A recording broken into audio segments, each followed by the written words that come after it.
So we're going to talk about twin flames, 1/9 of the pie, 1/9. And it's not going to be long. 1/9 of the pie. Here's why I'm doing it. I have a client who came back to me today. She wasn't ready for the whole story, and I'm guided to do readings for people. She's an amazing client. She's an amazing soul, I had two amazing clients today. One who did a hypnotherapy session, who saw her power, her absolutely fantastic power, that she is a starseed here to heal. She's to heal herself for her own, and the purpose of her healing herself is to not gaslight herself from her power to heal the planet. I kid you not.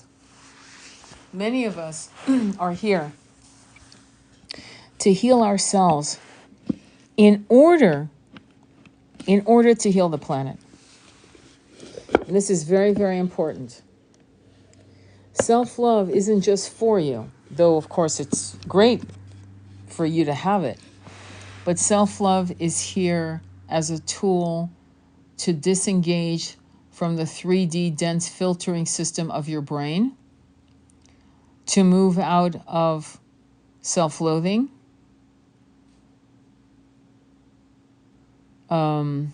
false, humble humility, false. See, humility is a two-edged sword. There's humility that's based on a false idea that you're humble because you don't think like you're good enough to be any more than this, and who are you to be this? And then humility is knowing you have the power, but you're humble about it. You don't brag about it. You don't swagger your shit around it. You do it for the greater good. That's what Yeshua would have been. He would have been humble for the right reasons. And why is the twin flame journey 1/9 of the pie? Because people will come to me and say, if I do X, if I meditate, work on my chakras and manifest, will my twin flame come back? If you do it for your twin flame to come back, then you don't understand this journey. You do it to not come back. You don't want them to come back because you did X, Y, and Z. You want your twin to come back healed or on the healing journey. Actually, we're always perpetually on the healing journey. But healed or on the healing journey. I'm going to invite Andromeda Flame on that. Just so you know, Andromeda, I'm only doing an hour because but Andromeda is here. Andromeda Flame. Good morning. Good morning. Good to see you. So Andromeda's from London. We're very lucky to have her. And she is an amazing content creator. She's been creating a lot of content, and specifically in reference to the chakras. And we all know how important chakras are, us in the spiritual community. But many people, only because you don't see it, you don't know the aspect of it. You don't know its power to take away from your power, or to infuse you with more energy. So we were talking about how twin flames is 1/9 of the pie of the ascension. And to do this journey, you have to do it for you. Because if you do it to get a toy, I'm sorry to put it this way. I'm sorry I'm being stern today. If you do it to get the toy, what's the toy? The toy is a twin flame. Then you've missed the point of these exercises and hard-won lessons to bring you on the right track to the ascension. If your twin joins you in this incarnation, you are one of the blessed ones, one of the lucky ones. But if they don't, okay, which happens a lot, and because some twin flames are so hell-bent in 3D perspective that it's like, prying them with the jaws of life. Forget it. It's not going to happen. You need to just realize that you are here to be compassionate, to be a loving mentorship energy, but you cannot do every step of your ascension for the nectar of being with your twin flame. So take it away, Andromeda. What are your thoughts on that? Because so many people are caught in the trap of without the twin flame, they can't ascend. Without the twin flame, they can't do anything spiritually in the growth aspect. Thank you. Yeah, look, we're here to learn. And if you are awake, if you realize that you are a twin flame or a twin ray, and you understand what that means, this is not about a relationship. Yeah, the love is incredible. Absolutely. The love is a love that you can't even describe. It takes over your whole body. It takes over every single one of your senses. But the point of that love is to instill you with compassion and determination. And that determination is for you to live and walk your mission, to live without fear, to love unconditionally. It is as simple as that. If you're waiting around for your twin, you're obsessing with your twin, you are not living your mission. You're not doing what you're supposed to do. And this takes work. This is not easy. This is not something that you're going to achieve without work or dedication. You need to understand that you're not here for a relationship. Regardless of who somebody is, they have free will. It is entirely your twin's right, within the laws of free will, to remain stuck in loops, to remain stuck in destructive behavior, and to remain asleep. But if you're awake, and if you're listening to this, I'm assuming that you are awake or you are in the process of awakening. You need to recognize that this is all about the mission. This is not about, yes, it is about you. It is about loving yourself. It's about healing yourself. But what you do is for your own ascension and also the collective. Okay? Because your twin has to do your twin. You have to do you. And then you have a chance of ascending. We don't want to leave our twins behind. None of us we don't want to leave our twins behind. We want them there with us. We want them living their purpose. We want them living with authenticity.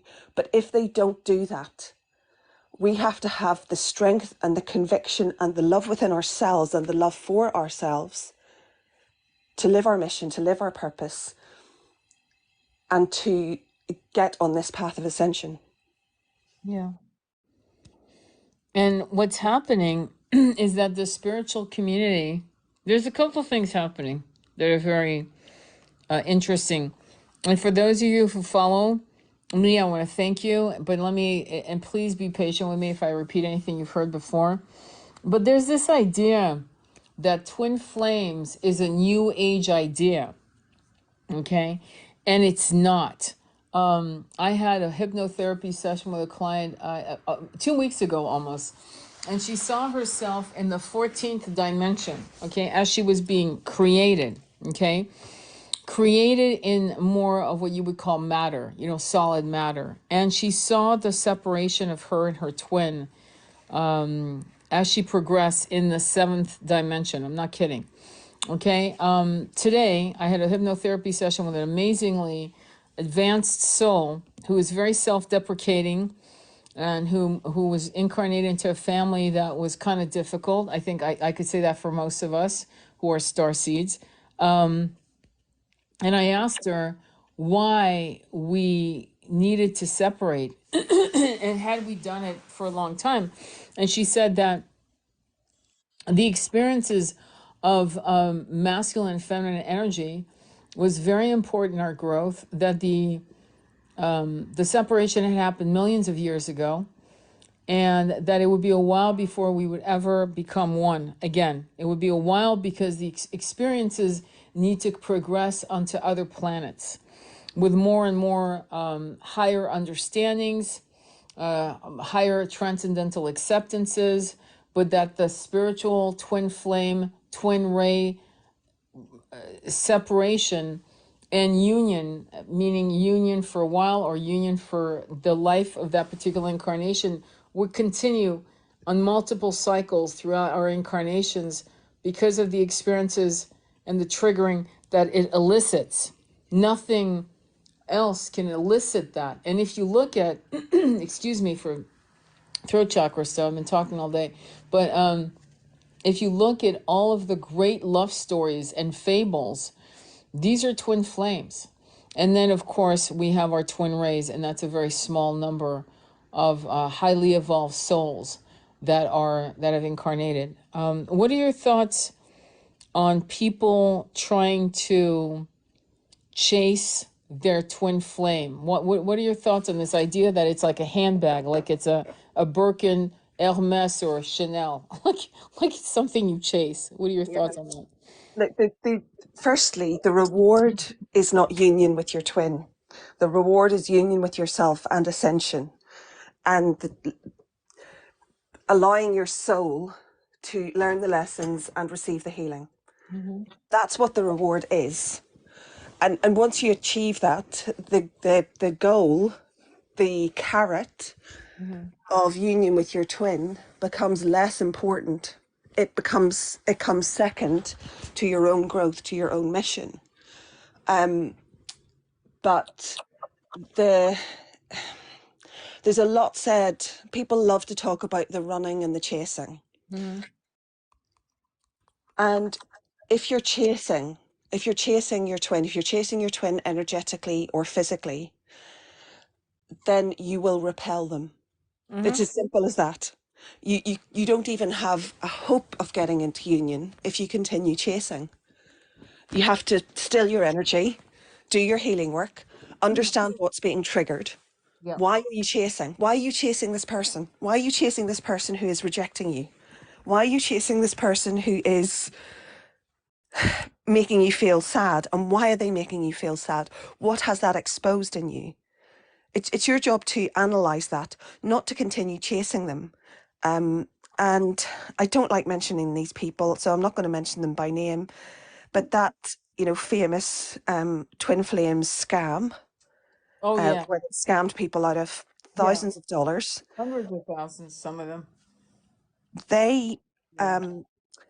they actually encouraged chasing to the extent that someone ended up in prison for Yeah. breaching a restraining order. Yeah. Now that's an extreme example, but there are plenty of people who continue contacting their twin, who are constantly getting tarot readings, trying to find out what their twin's up to, which is all energetic chasing. How about chasing yourself, right? Mm-hmm. How about chasing enlightenment, chasing knowledge, chasing healing, chasing peace? Mm-hmm. Yeah. That's a better pursuit than chasing somebody who simply doesn't want to awaken, because that's the harsh truth. There are many twins, unfortunately a lot of masculines, but some feminines as well. But Mm-hmm. there are many twins who will not waken in this lifetime. Nope. There are many twins who will not understand who they are or their purpose or live it in this lifetime. And as hard as it is, and nobody wants to hear that, we have to be okay with it. Mm-hmm. We have to be okay whatever they do. And that's surrender. Yeah. That's surrendering to the divine plan and understanding that this is all about spiritual growth.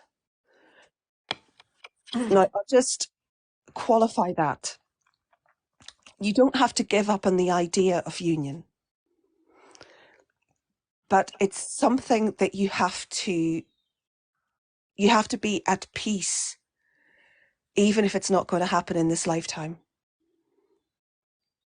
And that's a difficult balance, and it takes work. But the more you do the work, daily chakra work, meditation, reading, arming yourself with education, with knowledge, all of the books and the podcasts and Tony's posts, the more you do that, the less important union is to your sense of your sense of well-being. It's not a Birkin bag. And a lot of the stories that have been written about twin flames are bloody tragic, Yeah. right? Absolutely. Um, you, I you mean, don't want that. You want a healed twin. that's right. Or someone who is radically honest. And what I found with my twin flame clients who are Honestly, they're not the chaser in that they're chasing. They're the chasing in that they're waiting. See, the concept of waiting, you might not be chasing, like calling them and stalking them and sending them. Let's Okay, we know that happens, but let's go with the ones who are chasing energetically yet making no sound, meaning they're sitting and waiting for the twin to come back to choose them, and they're pining and they're suffering and they're frozen, and nothing creative, nothing good comes to them because they've blocked the energies, they've blocked the universe. They feel victimized by the fact that the twin has not chosen them. And in that same idea of surrender, they're not surrendering. There's a difference between surrender and waiting, actively waiting for your twin to see you. That's a form of chasing. What are your thoughts on that? I agree. Waiting is chasing, and again, these are subtle differences. Okay, some people choose, who are in surrender and working on their own growth, they choose to be celibate for a while, and that's okay, as long as you're not sitting there biting your nails, obsessing over your twin, because that's painful. And the reason that it's important for people to understand this is so that they can get through the pain, because the pain is horrific. But when you surrender, when you achieve that inner union, the pain lessens.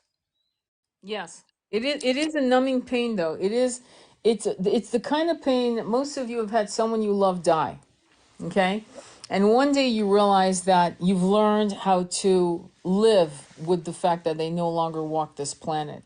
Some of you have continued your connection with that person, breaching through the veils and illusion of separation. Okay, some of you. Some of you have not. You've just learned how to deal with their death, and you've learned to walk with that numbing, soft, whispering, missing their energy in the physical world. And eventually what happens with the twin, if that person is not going to be in union, that type of pain that I've just described is what eventually happens. That's not to say you're going to forget them. It's not to say that you've moved on. It's to say that you're acutely aware until one day you're not. One day you wake up going, "Oh my God." You realize, "I haven't thought of them in a month." And that might also be with someone who's passed away. But you learn how to transcend this idea of separation, right? Which is either through somebody who you love that's passed away, or a separation with a twin. Either way, you've learned how to transcend it.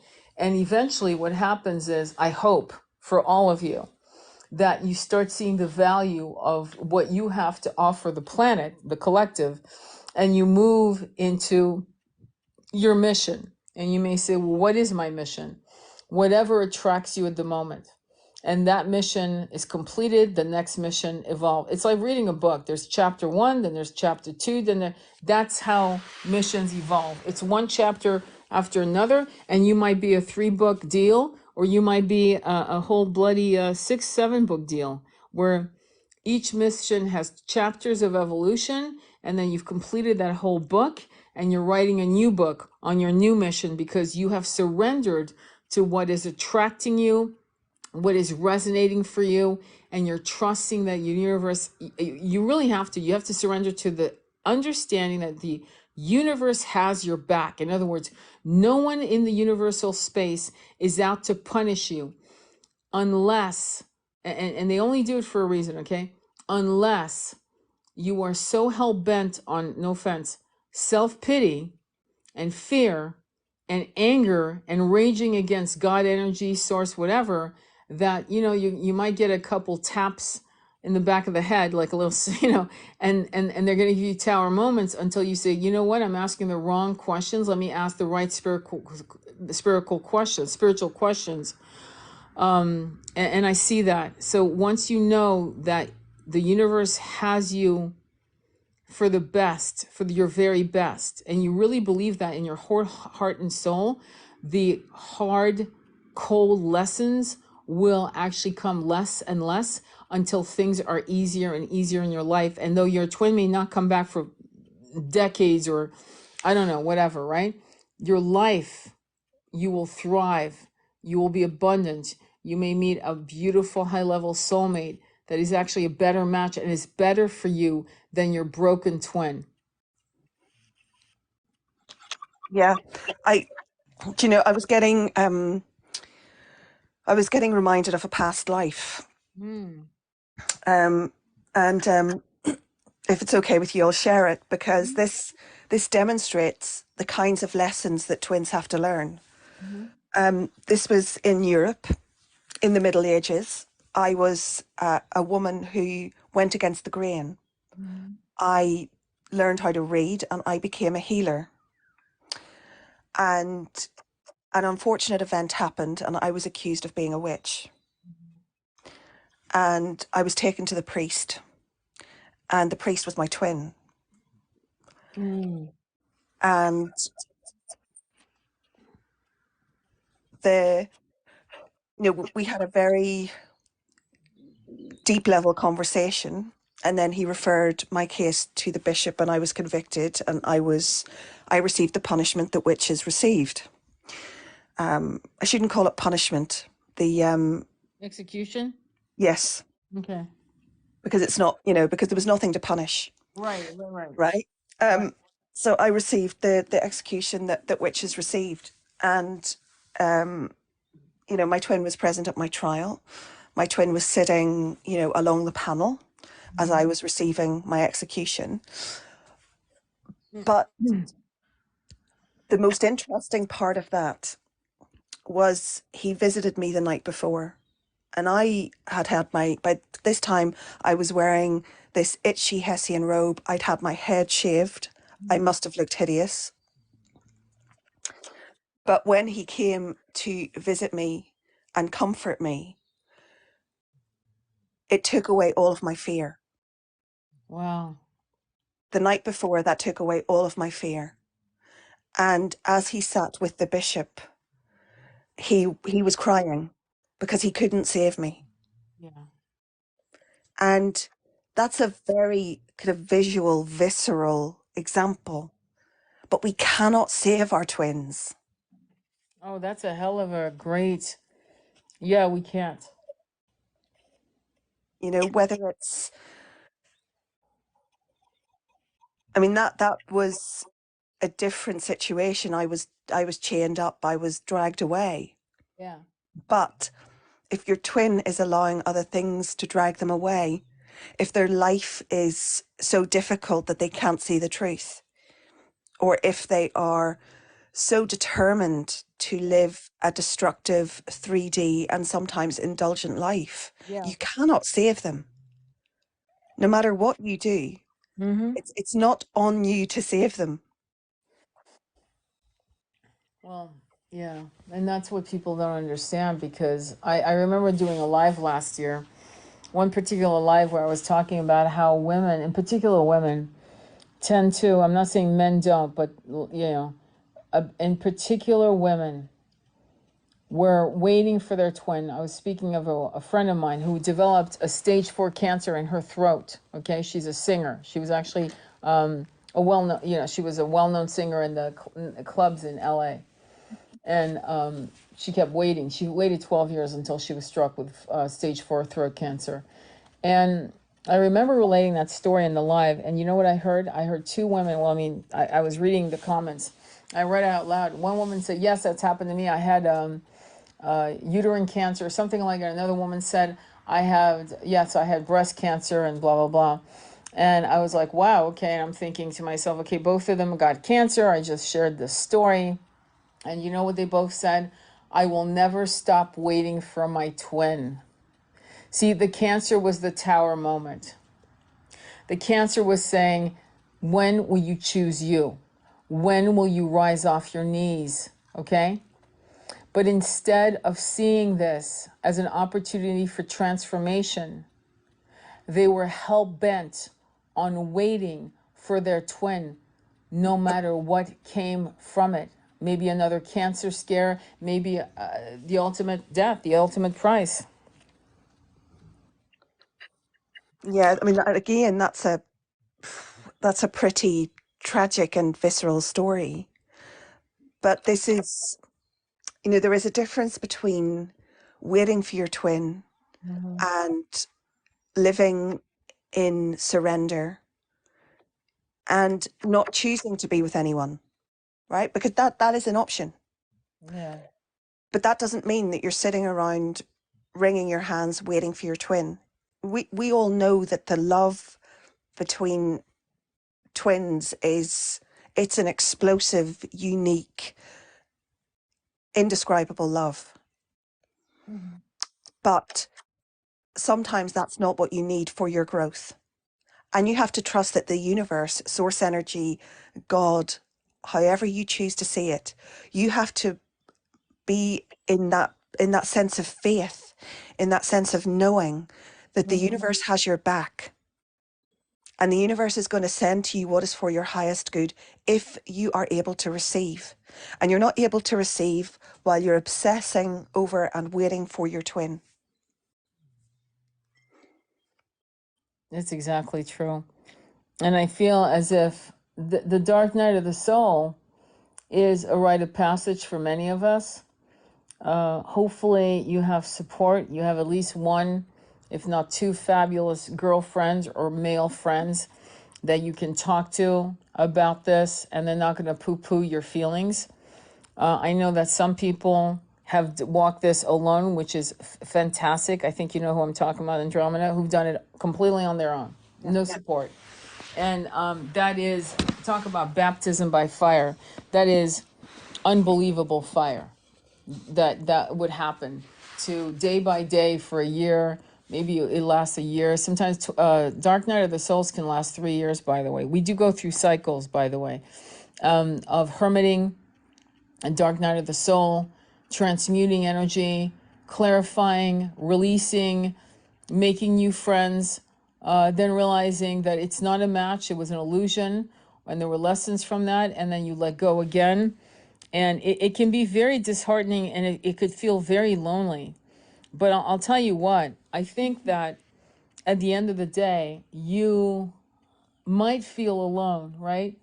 But you have a light team, and you might say to me, well, that's great and good, but I feel I can't, my mind is so in a place of regret and replaying what could have been done better, and asking for an answer, and the answer, there's a void, there's an echoing silence, and you may feel completely alone. And the reason why that is because it's the egoic framework that's making you suffer to that level of depth of pain. It isn't your soul that's crushed, because your soul may feel a melancholy, but it is transcendental in its own, okay? It is its natural default. It transcends continuously. But these egoic framework that embody the lineage and bloodlines and all of the particular aspects of those shadows and these lineage traumas that we embody in these particular incarnations can add levels of really of grief in these dark night of their souls. And that's something that you really have to kind of like give yourself permission to realize that what you've been escorted to grieve, not many will ever experience what you're experiencing. You might say, fuck, I wish I didn't have to experience any of that shit. This is horrible.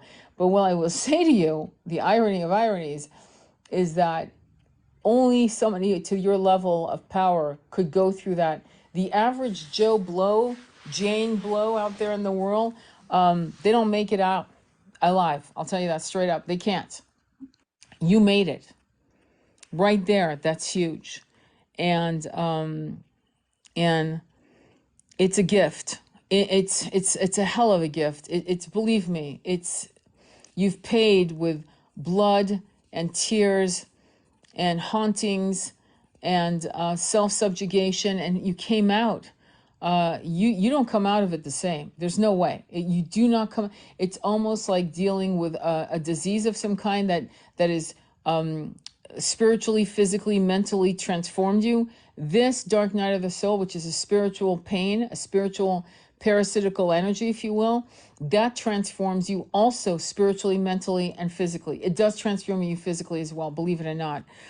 And the fact that all of you have walked out of it alive is a testament to your power and to how important you are on the collective mission of ascension. What are your thoughts on that?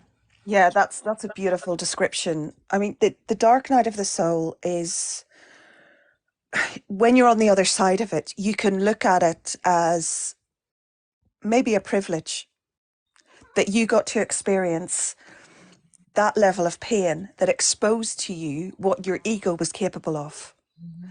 And it takes a while. It takes a while to kind of for it to click. It takes a while for you to understand that the way out of the pain isn't to resist the pain.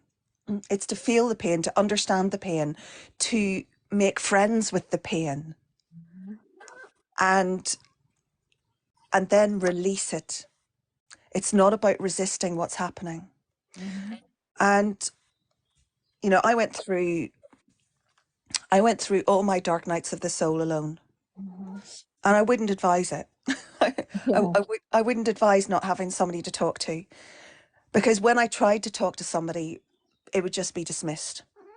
When I tried to tell people what I was feeling, what I was experiencing, or I gave them just a little drop of water to test the water, to see if I could open up to them more, they just dismissed it. And I had to keep going to work. I lost 15 kilos during my big dark night because I stopped eating, I stopped sleeping. I couldn't understand God. what was going wrong. I thought that my body would break from the pain. Yes, Smudge. Sorry, Smudge is saying hello now. Um, Hey, cutie pie. I know, she's such a sweetheart, and Yeah. she was with me, right? My cats, my cats were my protectors Yes. during my dark night, because I had no idea what was going on, and I had no idea how to protect myself. Mm. But it is it's brutal. Is the only way to describe the dark night of the soul. It is absolutely brutal, Oh. but it is breaking. It is breaking through the egoic framework, and that is painful. It's much agreed. Um, you know, because she saw it. She saw what I Mhm. was like. She saw me lying on the bathroom floor, unable to move Yeah. because of the pain. Yeah. You know, she saw me up all night crying. She Yeah. saw my puffy face from crying. She saw me clutching my chest because of the heart pain, Mm-hmm. right? Yeah. And the the only way through it is is to say, do you know what? Do you know what, God? I can't do this anymore. Show me the way. Mm-hmm. Teach me. Show me how to move forward from this. And when you ask from that place of total surrender, you will receive. And for some of us, it takes a bit more than others, Yeah. because some of us can take a bit more pain, but, and some of us resist a bit more. But when you're in that place of total surrender, you will receive. That's the important thing. And you know, the universe always has your back if you're only open to receiving that love and receiving that guidance. Yes. It's beautiful. It's interesting too because I'm looking at pictures of my grandfather, right? My grandfather, who was born in the 1800s. And I'm going to invite you to look at your grandparents or your great grandparents, like pull out pictures and then look at them, not to judge them, not to triangulate or compare in that way, but to really, but yeah, for a moment I need you to compare. Where are you at consciously as compared to your grandparents or great grandparents in conscious awakening? How courageous are you to want to know yourself so intimately that you will climb any mountain to get to the truth, to the very bottom of your depth of who you are. And that's something that the average person, even today, okay, I'm just saying, look at your lineage, look at your grandparents in this incarnation. But there are people right now today who are in their 20s and 30s and 40s and 50s who are no different than your grandparents or great grandparents were today in those timelines. Meaning they're not interested in excavating their soul or lineage or traumas or anything. They're not interesting to do that because it's too scary, because it would be like opening the Pandora's box, and God knows what will come out of it and how long will the pain last. And so, yeah, when you look at yourself and you're being radically honest with yourself, radically, okay, because if you're not, you will have tower moments. You'll have tower moments. And the last thing, and I really, really want to make sure that you understand this. When you have a tower moment, you don't say, well, this shit doesn't work, or you don't rail at God. Be polite. Say thank you. Thank you. Thank you, God. Thank you, universe. I'm not hearing you, and I really want to hear you. And apparently, I've made a move that is not aligned with me, and I need you to guide me. Guide me to my clarity. I surrender to your will. I surrender to your wisdom and to your higher knowledge. And then do it. Don't just say it, do it. And the tower moment will be softened and softened evermore. And it'll be like a tsunami wave that suddenly becomes the Caribbean lapping waves at the ocean, like the soft sands and soft waves lapping around your ankles, and you'll feel relaxed and you'll feel at peace and you'll be patient to the answers and you'll be grateful. And you'll find that less and less will there be tower moments when you come into that consciousness. Does that make sense? Yeah, and that's beautiful, because we don't just have to transcend our pain over, separation of a relationship or our twin, but we also have to transcend the fear and the chakra damage that is imposed on us by the matrix and has been imposed on us for millennia. We have quite a lot to transcend, and unless we do get to that place of total surrender, we're never going to be able to do that. You see, the fear that's imposed on us through the framework of the matrix, where we're told that we're never going to have enough if we don't do as we're told, where our creativity is stamped upon, where our self-will, where our will and our self-discipline is almost outsourced by design, where we are told that loving is dangerous, Yeah. where we're encouraged not to speak our truth, where we're encouraged not to believe and trust and use our intuition, and where we're told that if we're hearing voices, that if we're hearing instructions and guidance and messages of love from higher dimensions, that we're nuts. Yep. All of these things. And if you see, if you know your chakras, you know what I just did. Right? I went from root to crown, about how our chakras have been damaged, how our energy body has been damaged, how our spiritual strength has been diminished by the constructs we live in on this planet. Lives on other planets aren't like that. No.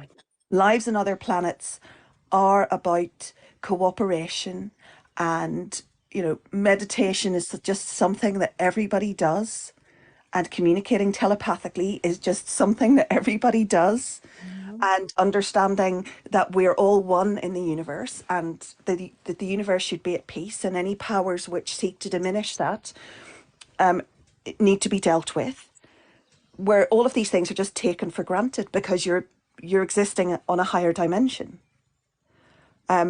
These things are normal when we live on other planets. Yeah. It's just in this, third, fourth density that we're in on Earth, where the ego, not just within us, but within the world power structures, where the ego runs absolutely rampant, and Yeah. it's all about fear. Yeah. That the we it has been recognized for a long time that we can be controlled through fear. We can be controlled by poking our ego and inducing our fear. Yeah. Why do you think the Colosseum existed? Yeah. Why do you think there were examples of public execution that were so disgusting that people were kept under control? Because they were made afraid. These days, in our societies, well, certainly in European societies, because I know that America still does the uh, the executions and describes them in great detail Yeah. to the assembled media. But at least here, our fears are exploited in different ways. Okay, we're told to be afraid of certain groups of people because they want to destroy our way of life. Yeah. Okay, we are told that we are made afraid of scarcity, of starvation, of homelessness, of destitution, because we're told that we need to work in a 3D job in order to make the money to fund that life. We are told that we need to live to work, Yeah. right? Yeah. So all of our fears are exploited. This is how we are controlled. This is how we are kept separate from ourselves, from our spirit guides, and from source. And when you learn that that's what it takes to become transcendental, to recognize everything for what it is. And the way you do that, yeah, I am going to say it. The way you do that initially is through chakra work. Even if you find meditation difficult, yes, you need to keep working at it. That's right. Okay? It's You need to difficult. keep It's working at it. discipline. It is discipline. And, I found it difficult at the beginning. Especially now with what's that? Well, it might be where maybe you were doing really well. Here's what, if you don't mind, I want to share this. Yeah. I'm more interested in all of you doing 5 minutes a day of meditations for the whole of 2024, every day, 7 days a week, no matter what, than doing one 20-minute meditation once a week. It's cumulative. So if you're working on your chakras while in meditation, in the shower, on the floor of the tub, whatever, or straight out of bed, straight, from waking up, you sit up and you meditate. You throw it on the clock and you meditate for the 5 minutes. Over time, because I know human nature, 5 minutes is going to seem like you're cheating and yourself, and you'll know it.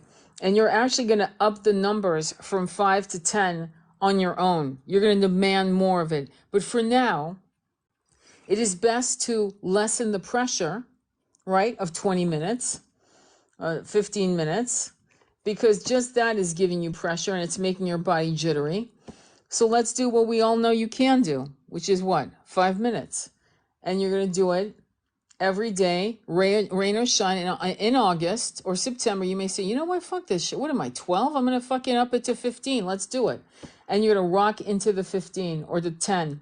What are your thoughts on that? Yeah, because it's like any muscle.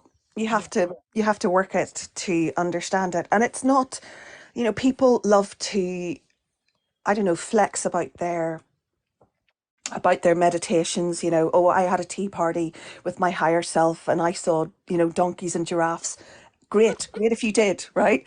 But that's not the point, right? The No. point is not to sit there and commune with angels. You will be communing with angels. You may not see them, but it's sitting there with yourself, just breathing, just being. I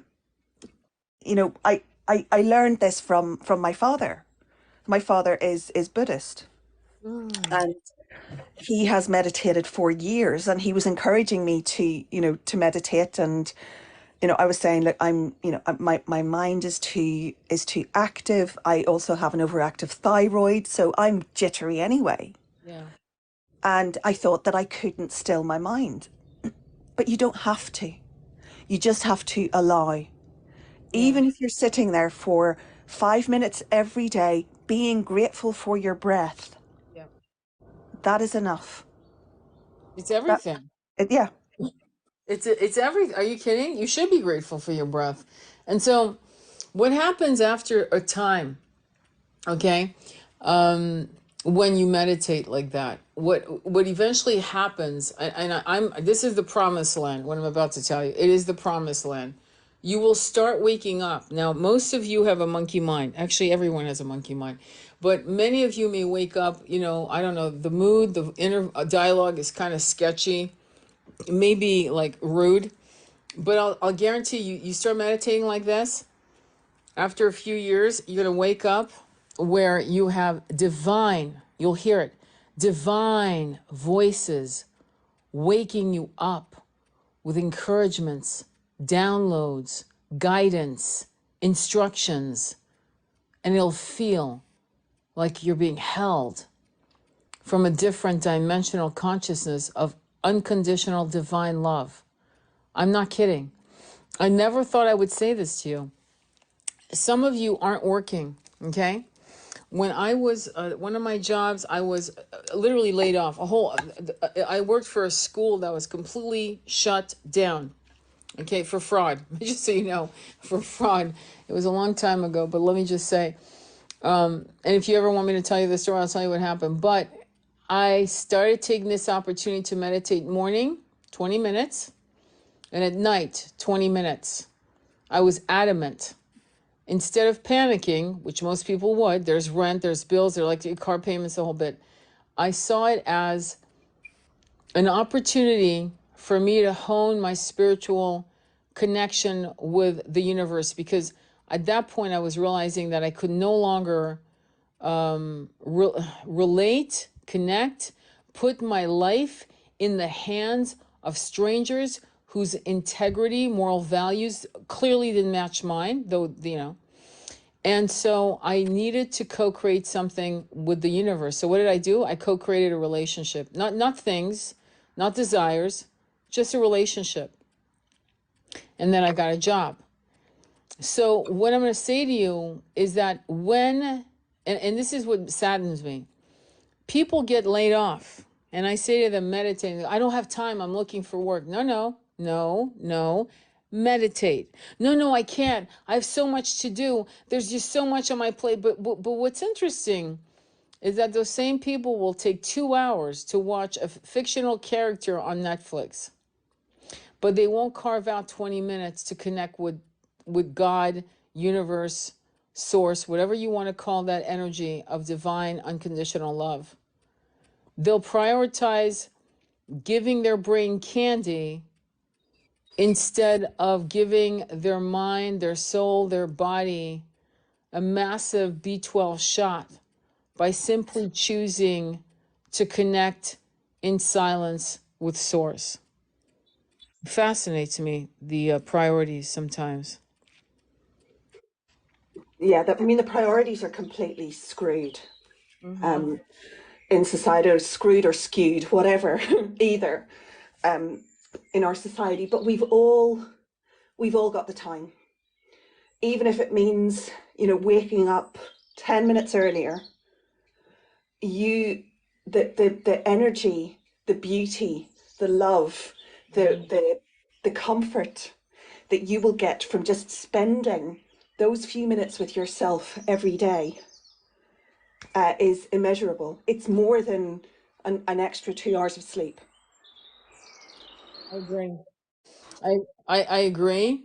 And when you combine that with working on your chakras, you're going to get more rooted, more grounded. And it's funny too, because when you start doing it during the good times or the okay times, when the shit hits the fan, which if you're having the human experience, it will hit the fan. Why? Because you can't control the environment. You can't always, hang on, let me rephrase that. You can't always control the environment or the karmic contract people have with the universe. People die. I'll give you an example that's direct with me. I lost my husband in 2020. In 2022, I lost my mother. Okay? Two people in what? 2 years, right? And had I not had a disciplined practice, okay? If you and during that same time, I was going through the dark night of the soul, as you can imagine. In between those two, I was like sandwiched in between that.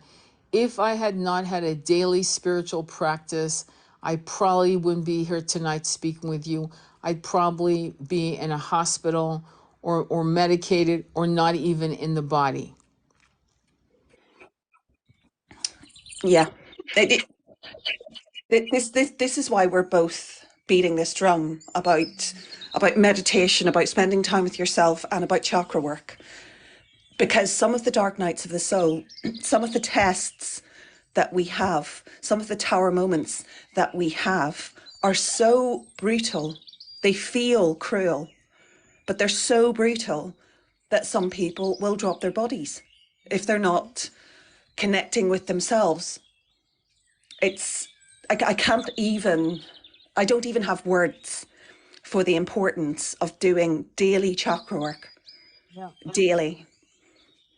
Yeah. I mean, Dr. Joe Dispenza talks about it in all his guided meditation, in all his books. He talks about it constantly. He mentions it. He calls them energy wheels and not chakras. Maybe, and again, chakras is the same. In China, they call it chi energy, the same. So you don't get put off. Don't let your current religious devotion, may it be Muslim, Catholic, Jewish, Buddhist. Well, Buddhist, I mean, that's not even a problem. Whatever other religion you may follow, right? Don't let that impede your ability to find your healing.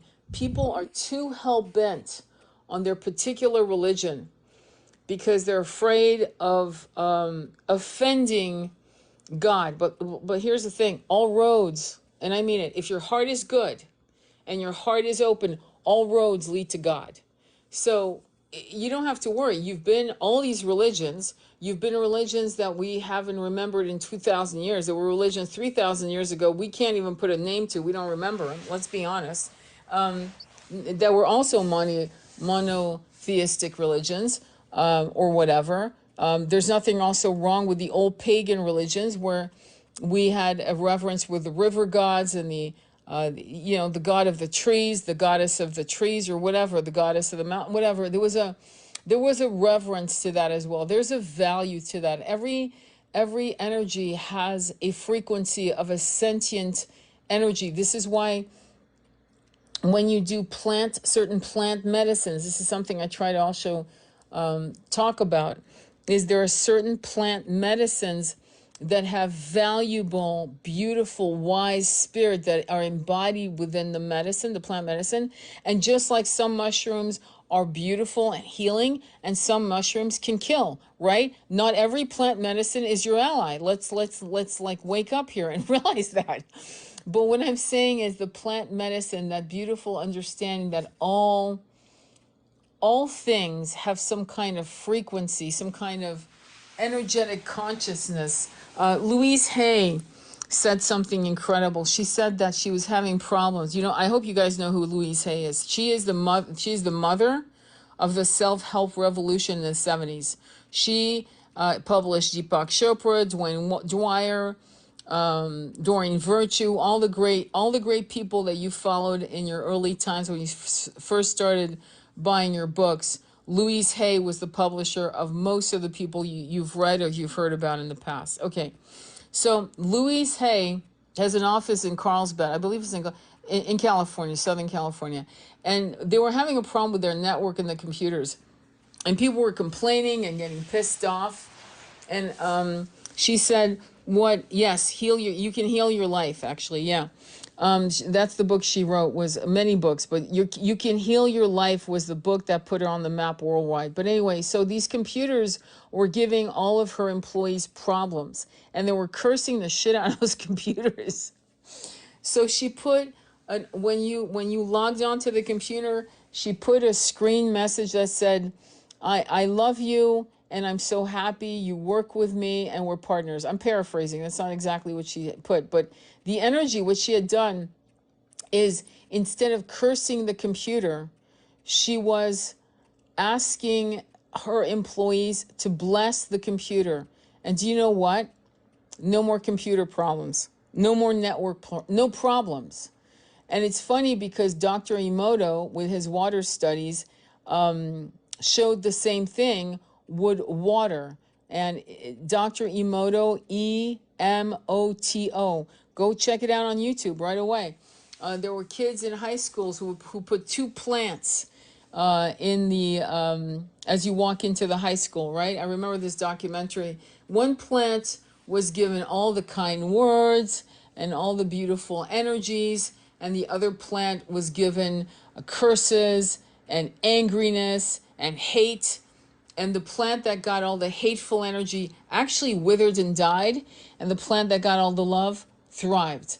So what I'm trying to say to you is that everything around you that seems inanimate, like rocks, crystals, seems like inanimate, right? It isn't.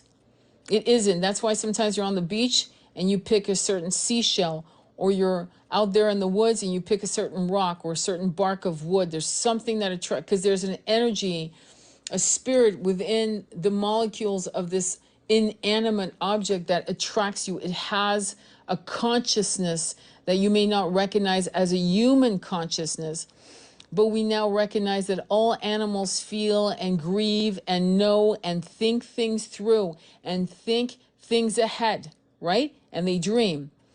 So these inanimate objects have a consciousness that right now we don't recognize, but as we hone our telepathic skills, we'll be able to tap in to these as well and communicate to them. But I can tell you that most of you have been able to receive downloads from your quartz crystals, and you've been able to communicate. And don't think that you chose the crystal.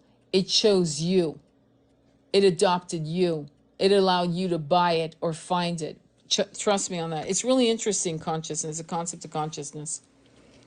It's extremely interesting. And when one of our tasks is to see everything as part of that consciousness, part of that collective energy, and how you treat those things, how you treat your cat, as my cat sits on top of me, how you treat your cat, how you treat your crystals, how you treat the trees and the grass and the flowers. When you see the love in all of these beings, Yeah. whether we've been told that they're inanimate or not, one of the things that Catholicism teaches is that animals don't have a soul. Yeah. Are you kidding? Yeah. Right? It's criminal. It's criminal. It's It is. actually criminal, right?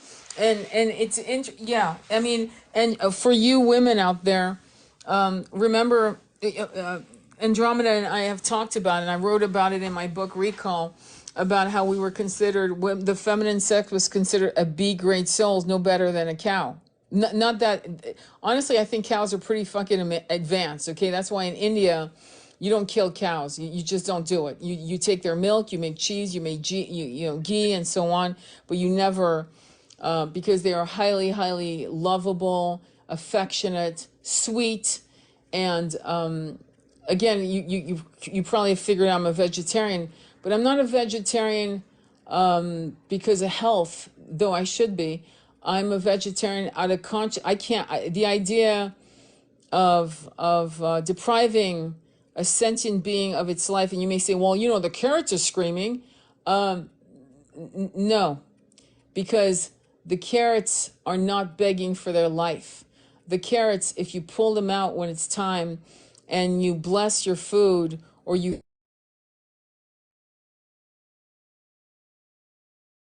vegetables and plants and so on, the contract has been struck. Okay, we've been eating plant food for centuries. In fact, I believe it's southern India. They've been vegetarian for thousands of years, and they look pretty damn healthy to me. So it's important that we have more respect for animals, and it breaks my heart when I see animals being tested on medically. um, I don't think there's any reason for that, to be honest. I really don't. I think a lot of it is almost sadomasochistic, to be honest. I'm afraid that these people walk among us that feel it's okay to do that to beagles and rabbits and monkeys. And they're out there in the world with us. It's a little scary to me. It's just their ability to torture animals freaks me out a little bit. What are your thoughts on that? I know that's a little, I don't want to get too political, but to me, it's a conscious choice. Yeah, I mean, one of the tests for psychopathy is whether someone was cruel to animals. And, the animals that we don't even value as humans, whether they were cruel to bugs and to spiders, it's a sign of psychopathy.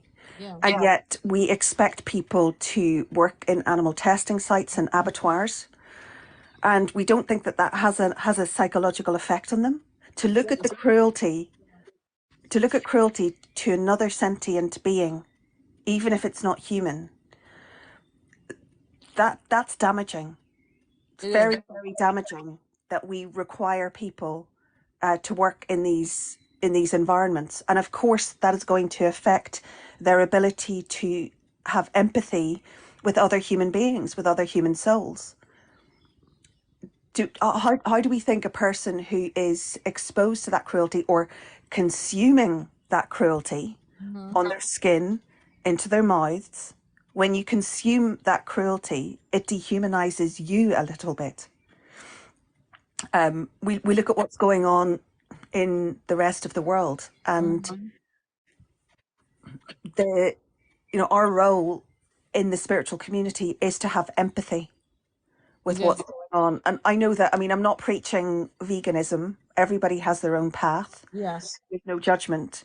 But when I became vegan, my empathy skyrocketed. Yeah. Absolutely skyrocketed. Yeah. I could see that. Yeah, because all my vegan friends, they won't even eat honey.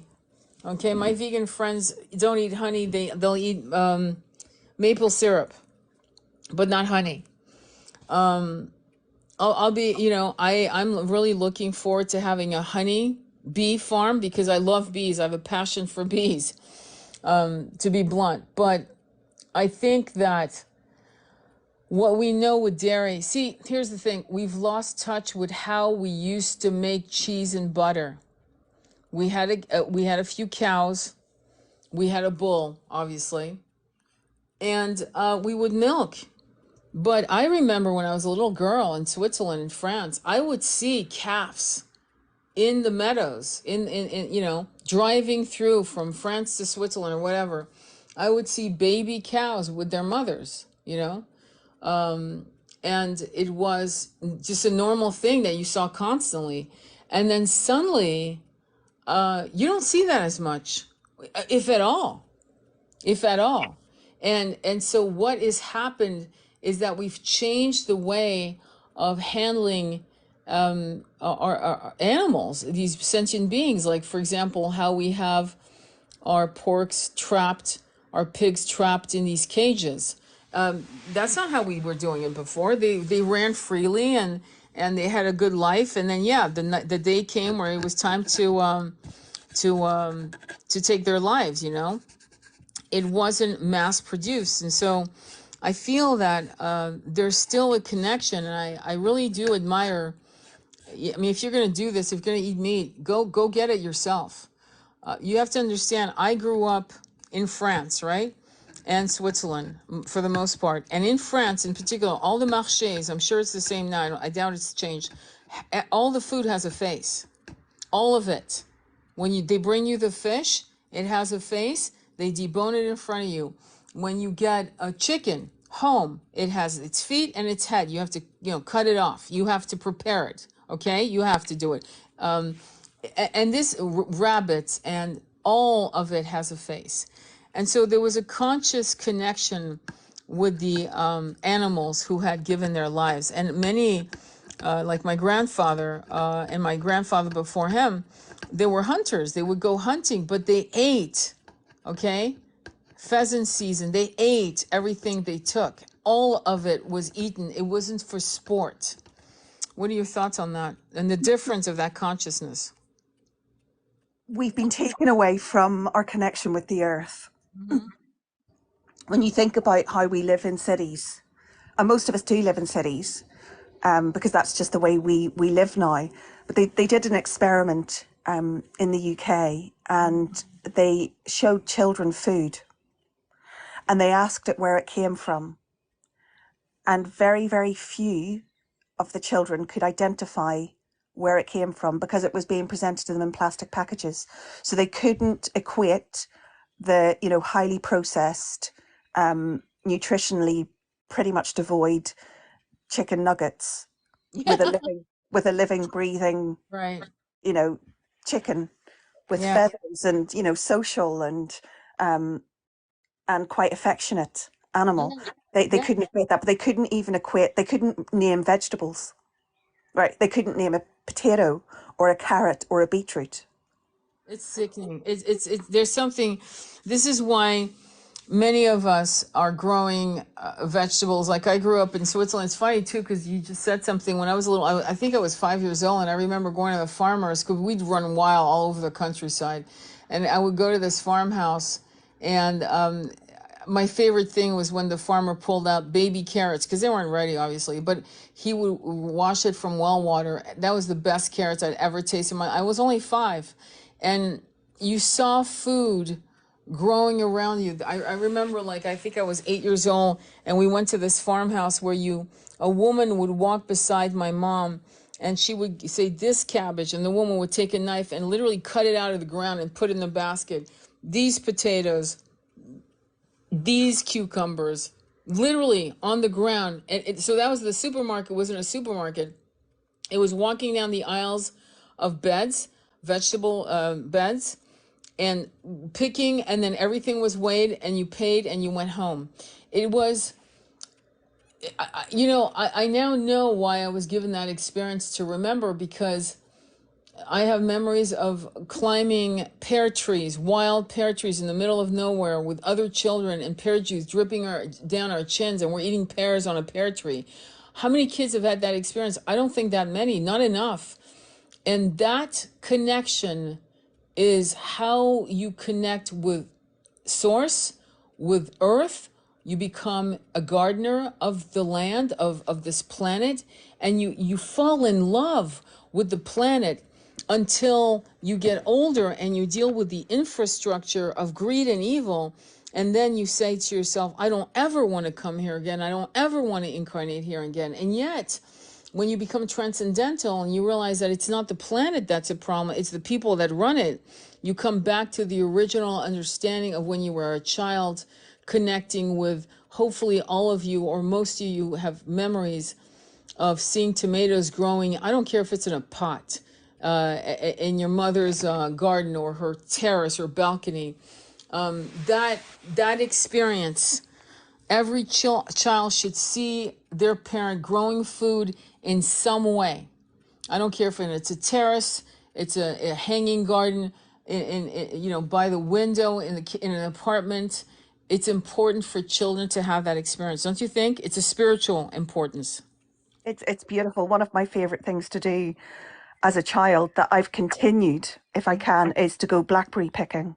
Oh yeah, that's fun. You know, Oh my God. and there are pictures of me as a child with, like, my face was purple because I'd been stuffing my face with these blackberries to the point of, like, almost making myself sick. But I would go I go blackberry picking every single year, and I remember the local park. Mhm. I was blackberry picking, and people were looking at me with real curiosity, like, what are you doing? You I know, love, well, they're wild. yeah, that's This awesome. is Gaia's gift. It is. These beautiful fruits are Gaia's gift. And then I'd, make blackberry jam and crumble, or just eat the blackberries Yeah. on porridge. But getting that understanding the beautiful gifts that Gaia gives us, and yet they've become packaged and mass produced. If you've ever tasted a strawberry that you've grown yourself, then tasted a supermarket strawberry, you very quickly understand the difference of food that is produced with love and respect for Gaia, and Yeah, food that's simply mass produced for profit. I agree. I agree. And I think that's what we are missing. We are missing community. We're missing bonfires and telling stories with each other. We're missing just connecting with the bounty of nature. Like, it's funny you said blackberries. There were, when I was a kid in where I lived in the southern part of France, wild blackberries, absolutely. Wild raspberries and blackberries growing intertwined and making tarts with that, making apple and berry tarts with that. It's we I don't know what happened to us. I think that our city planners don't plan with kindness and empathy. They're so concerned, is particularly in the States, they're so concerned with homeless issues that they've created park benches with things in between them so no one can lay down on them. They've created underpasses, rocks. There's no fruit trees. There's no trees where if you were really hungry, you could gorge yourself on oranges. I remember I was in Ojai, California, and there was a wild orange tree, and I'm not kidding, every 2 to 3 days, the oranges would be ready, and I would pick like 2 bushels, and we would be gorging ourselves on orange juice, however way you can eat oranges. What happened? And it's not acceptable. It's actually not acceptable. We should be planting trees that bear fruit, not trees that are just there as ornamentals. My son was telling me, look, these are pomegranates. I go, what do you mean? He goes, yeah, if they actually fertilize it, it would actually grow real, juicy, beautiful pomegranates. I'm like, why won't they do it? He goes, because they don't want to feed the homeless. It's it's a subtle cruelty that's so prevalent in every facet. Look around you and look at what our city planners have chosen. Ornamental trees over plum trees, over apple trees. It's insane, the choices. Why? Why not plant fruit-bearing trees, right? What are your thoughts on that kind of subtle, miserly energy that supposedly these experts now who have control over city planning and so on are doing purposely, by the way, purposely? When you take away our connection with the earth's nourishment, which should be free to us all, water, fruit, root vegetables, nuts, when you take away our connection and our ability to access that, you take away our sense of safety, you take away our groundedness, and you take away our sense of self. Mm-hmm. Connecting with the bounty of nature, as you beautifully put it, the bounty of Gaia, Mm-hmm. appreciating that, respecting it. It's no wonder people don't respect nature when they have no idea what nature's purpose is. Exactly. You know, they've no idea what an ecosystem is. Yeah, okay, they may be able to tell you, well, that children's nursery rhyme, the spider ate the fly and Mm-hmm. right? That they may understand the ecosystem to that degree, but the ecosystem is self-sustaining. Yeah. But it's only self-sustaining when we respect the planet, when we respect the earth. I mean, look at what's happened in the Amazon. Look at what Bolsonaro has done in the Amazon, clearing huge amounts. And you know why a lot of the Amazon has been cleared? Mm. To mass produce, uh, Cattle. yes, Yeah. for human consumption, Yeah. Yeah. I right? mean, but it's, but what's interesting, and yeah, and I know that being, what you do for your profession, is that that many of the things being bulldozed are plant medicine that could help with all kinds of illness and issues. It's funny too because when you look at these trees, the Amazonian forest. We also have an Amazonian forest here up in up towards Seattle, Washington. You know, that area, up in that area, with the sequoia. These are the lungs of the fucking planet. It's like literally our lungs, and they're bulldozing it because they want to make a quick 100 million in the next, you know what I mean, in the for their particular egoic need of going to consume more shit, you know, going to consume, I don't know, at a Paris fashion show or Milan or whatever. They want that little nut of $200,000 where they can buy a whole wardrobe. It's consumership that creates the destruction of Gaia. It's this. I want a bigger yacht.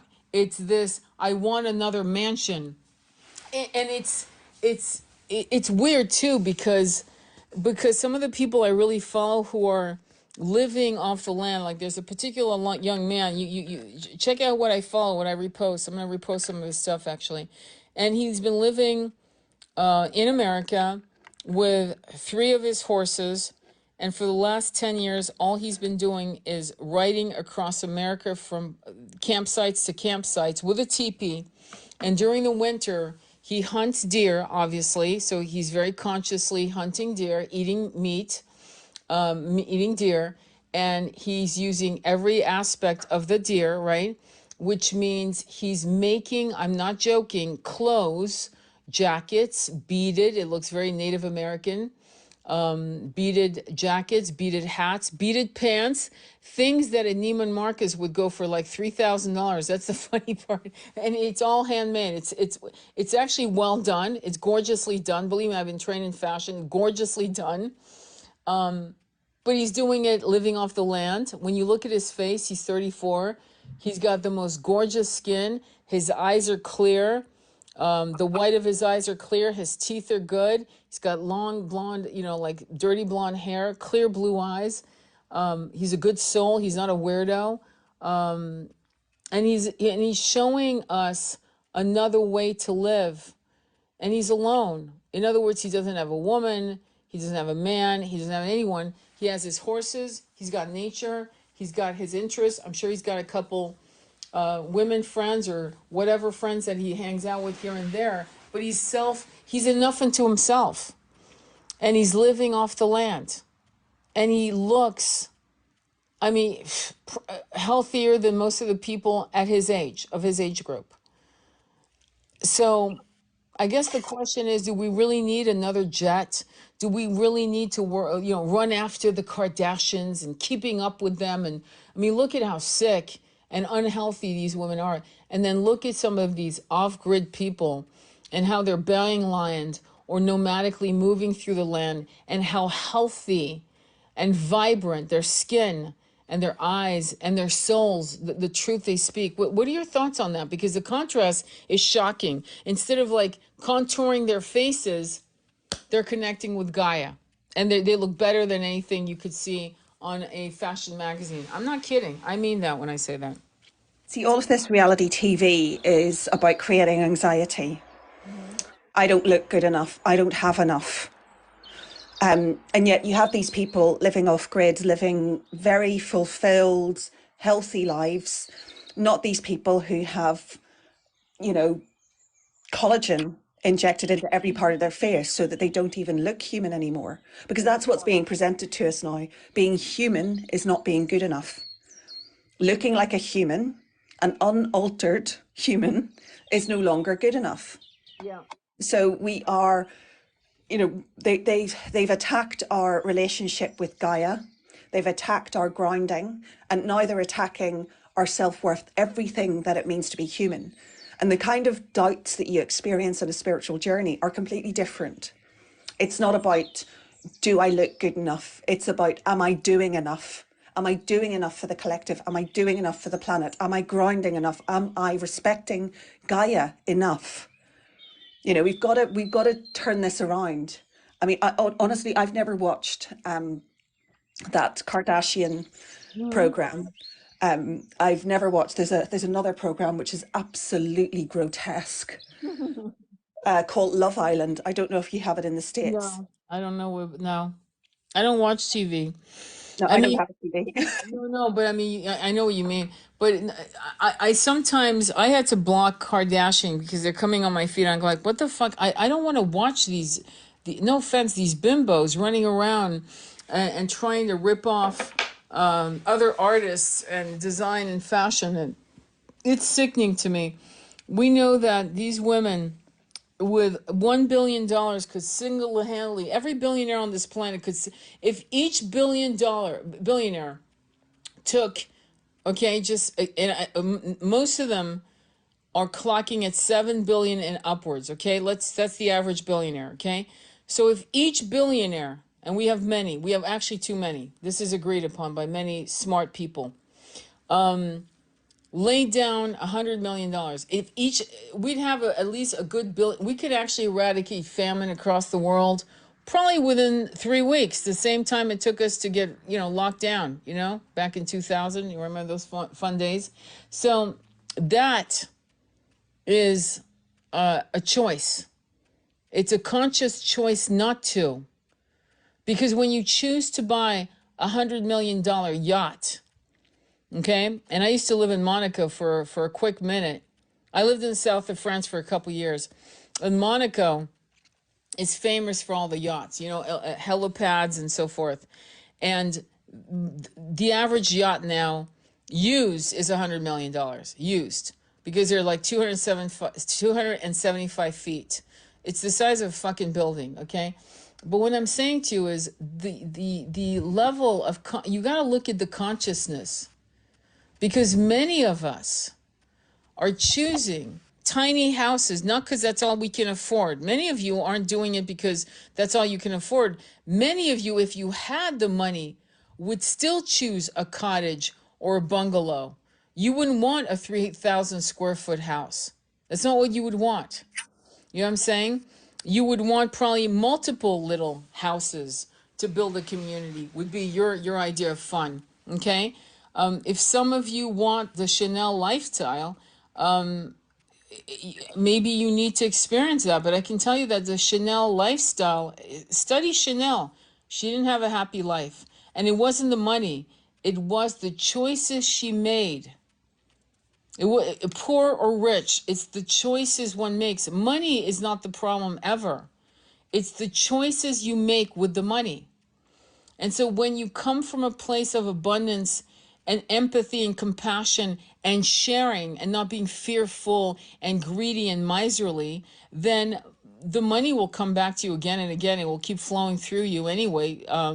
But what's important is that you get to help people who don't have the wherewithal, the ability, the mental strength, the knowledge, the power to manifest their own ability for abundance. But you can change people's lives, and literally those gifts will turn into something that becomes their new habit, and they start reading books and learning about manifesting more and giving back.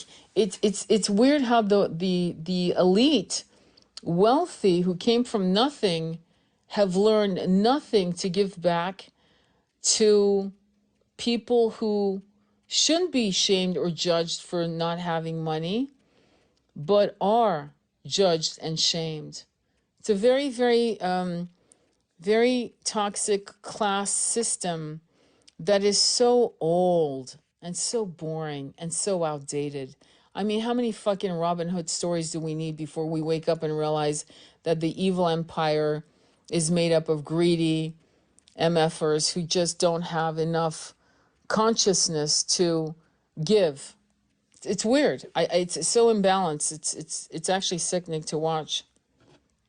Yeah, and you said on a recent live about tofu money, you got a download about Oh tofu money, that money is a neutral energy, but the energy that goes into people acquiring that money, or the energy that goes into how that money is deployed, yeah.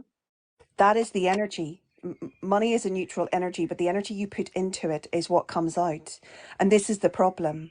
And I would I would love to live in a world where money didn't exist, where we respected each other for what we do for society, what we do Yeah. for the collective, where we respected the earth and nurtured the earth, rather than, you know, these billionaires who are just hoarding.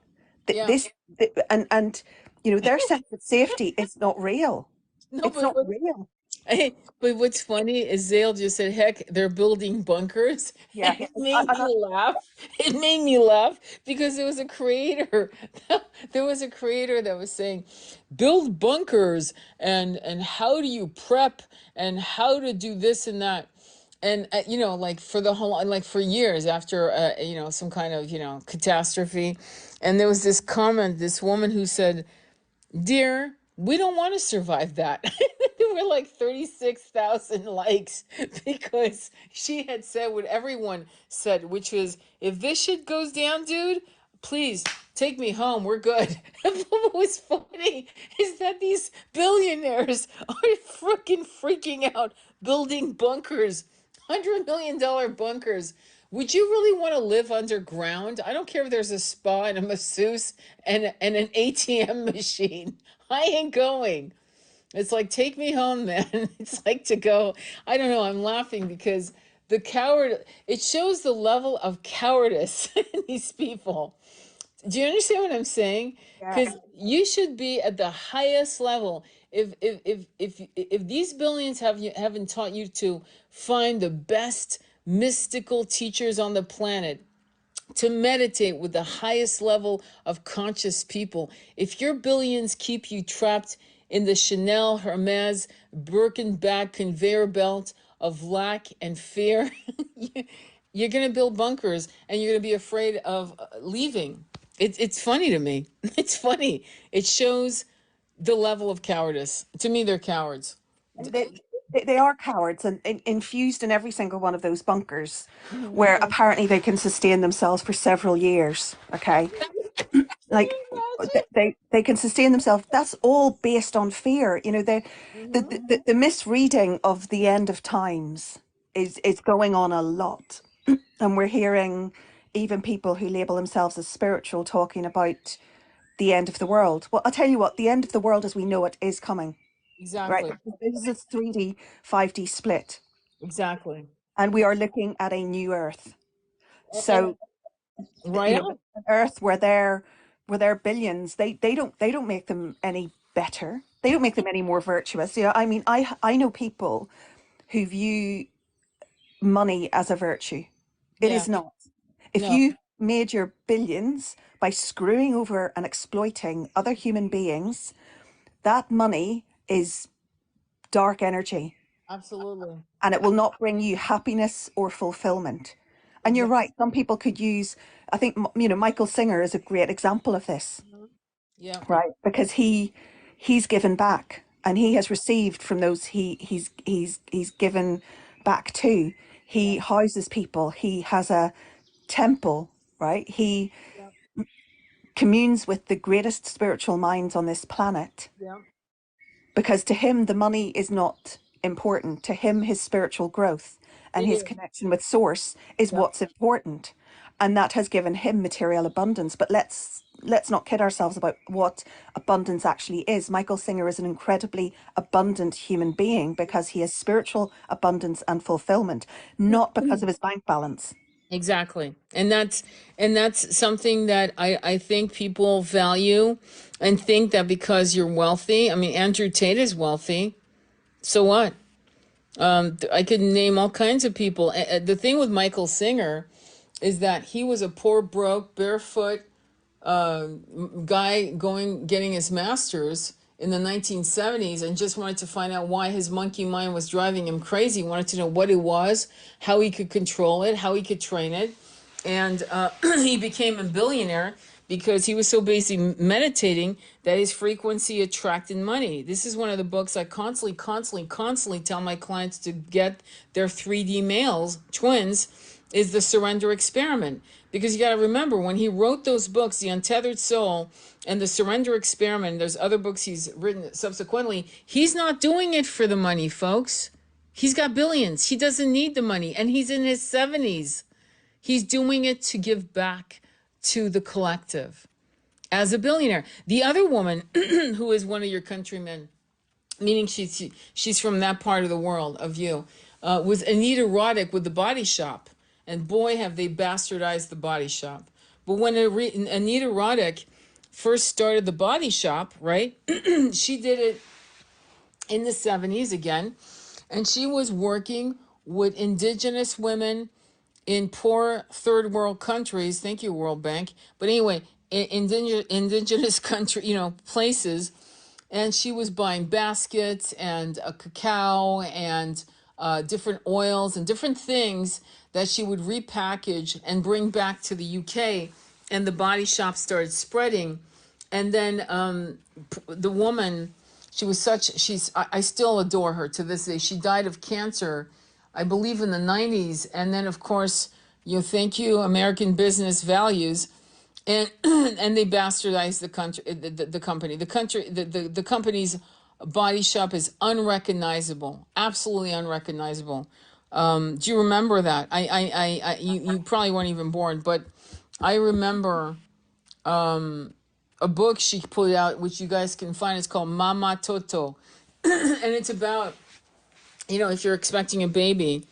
It's the best. It's one of the best books ever written about what to do when you're expecting a baby, Mama Toto. But she was, a CEO of a company. It was what you would call a heart-centered business, a business with consciousness. And it was massively successful because it had a consciousness. And now, I would never walk into a Body Shop, never, because it's ridiculous. Everything they use now is filled with probably dangerous chemicals, PABA this and all kinds of red dye number 6 or God knows what. I'm making it up, but you get the picture. We have to as a community stop buying from the major brands, and we need to really support small business.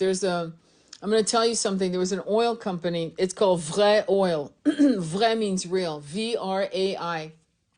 Don't bother looking because they're constantly sold out of the oil. It's not cheap, but it's made by a certain group of women that buy a lot of their oils, argan oils and different combinations of oils out of Morocco. Okay? And they must be making it in batches. But I was having trouble growing my hair. I bought one bottle of it. Actually, it wasn't two. It was one bottle. My hair grew like wheat. I was like freaking out. That's why it's completely sold out. You've got better chance of buying from local, small, women-owned businesses, okay, who have heart, than to buy from massive manufacturing companies that really don't give one F about your health and about what you're doing. Huda Beauty, I started buying her because she's consciously pro-human rights. RMS is another company that actually cares about you, okay? There was a documentary on skincare and how toxic makeup and skincare is, so I've made a pact for 2024. I'm going to finish up all my shit and start buying Typology, RMS, those kinds of companies that care about us, that care about our health. But really, you're being asked by the universe to stop giving to these major corporations. I mean, I know it's convenient to buy from Amazon. I mean, listen, I do it too, but I feel very compelled to maybe cancel my memberships and start going local, start going to farmers markets, start looking at different things, start cutting down on the money I'm spending and putting it into those little wallets. Have you seen those little envelopes where you can save $5,000 in a year or $10,000 in a year? Yeah, start putting the money back into me, right back into you, and then see how much you really need. I mean, how many fucking foundations do you need? How many tubes of lipstick do you need? How many, let's be honest, women, how many handbags you fucking need? And start collapsing it into something that is one closet that you walk in, it's all fabulous, it's all gorgeous, it's you, and then you rotate, you donate, you sell on Poshmark, whatever, and you move on. I think many of us are being pushed to consciously redistributing things back into the system and cutting ourselves off things that constantly make us feel competitive and stressed out. You know what I mean? We're stressing out over stuff we really don't need to stress out. You really don't need to. The simpler your makeup, I used to sell skincare in the 80s, and I saw too many women wearing way too much shit on their face and they had beautiful skin. So trust your beauty. Trust you're enough. Trust that all you need is to simplify your makeup and your needs, and then you'll find that you have a lot more money in your bank and you'll feel much more free, and it will give you the opportunity to travel to other countries to explore yourself in different environments. I think that many of you might want to consider doing that in 2024, into 2025. What are your thoughts on that concept of simplifying? If we simplify, because I think particularly as women, although it is happening to men as well, but as women, we're constantly sold this idea of eternal youth, and it costs a lot of money. Instead of actually saying, do you know what, you'll keep yourself healthy if you nourish your body properly and you don't put toxic shit on your face. But we're continually sold this idea of eternal youth, and aging is bad, you know. Yeah. But by simplifying our lives, we'll become more conscious. When you understand, I mean, I do go to a local market every week, and I bring my jars, right? My jars to get nuts and Mhm. rice and oats, and I do that every week because it's conscious, and they have this beautiful this body butter that they make out of pure shea, Yeah. olive oil, jojoba oil, Mm. and you can smell that it's natural when you understand that the bounty of the earth is what we should be putting in and on our bodies, not not chemicals that we can't even pronounce, Yeah. right? The more ingredients something has, the less pure it is, right? Yeah. Um, and we shouldn't be putting that anywhere near our bodies. I mean, let's look at what we've been told. I mean, I remember in the 80s, my my mum would say, basically the school was saying you need to give your children fluoride tablets, Oh my God. Yes, I yeah, remember that. right, Yeah. for your teeth. Hmm. My mum refused. She said that is a cumulative poison. Yeah. I'm not giving that to my children. It's bad enough that it's in the toothpaste. Yeah. Um, and now people who have, I mean, look, your teeth degrade as you get older, right? Yeah. But people are now using these high fluoride toothpastes, even something as simple as that, Yeah. that we've been lied about. For God's sake, they told us that smoking was good for us in the 30s and 40s, Yeah. right? Yeah. No, for Um, real. Yeah. and when you look at a country like the US, sorry, apologies, but when you look at a country like the US, where the food quality is terrible, Yeah. highly processed, sugar and salt, artificial, doesn't look anything like the source it actually came from. And then you look at how that food and that society and the energy going into the food makes people sick. And then you look at a healthcare industry, and I Yeah. use the term healthcare ironically, but you look at a healthcare industry that excludes, what, 50 million Americans because they're uninsured. Yeah. So people don't even have access to healthcare. Wake up, people. No, This is making us sick and then denying us healthcare. I agree. Actually, I last year in March, I broke my finger. I broke my finger. I was walking my dog. She's a Irish wolfhound. She went for a squirrel, just to tell you how I broke it real quick. I won't bore you into details. But for 1 week, because I didn't have health insurance, for 1 week we tried to reset my finger, right? Which you can imagine was painful.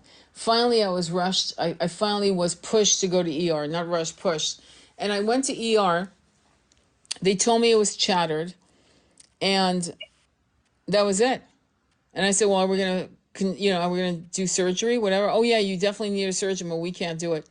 No one would call me back because I had no health insurance. Now, had I been in France or Italy or England or Canada or anywhere in the planet, okay, I would have been scheduled for surgery within that week.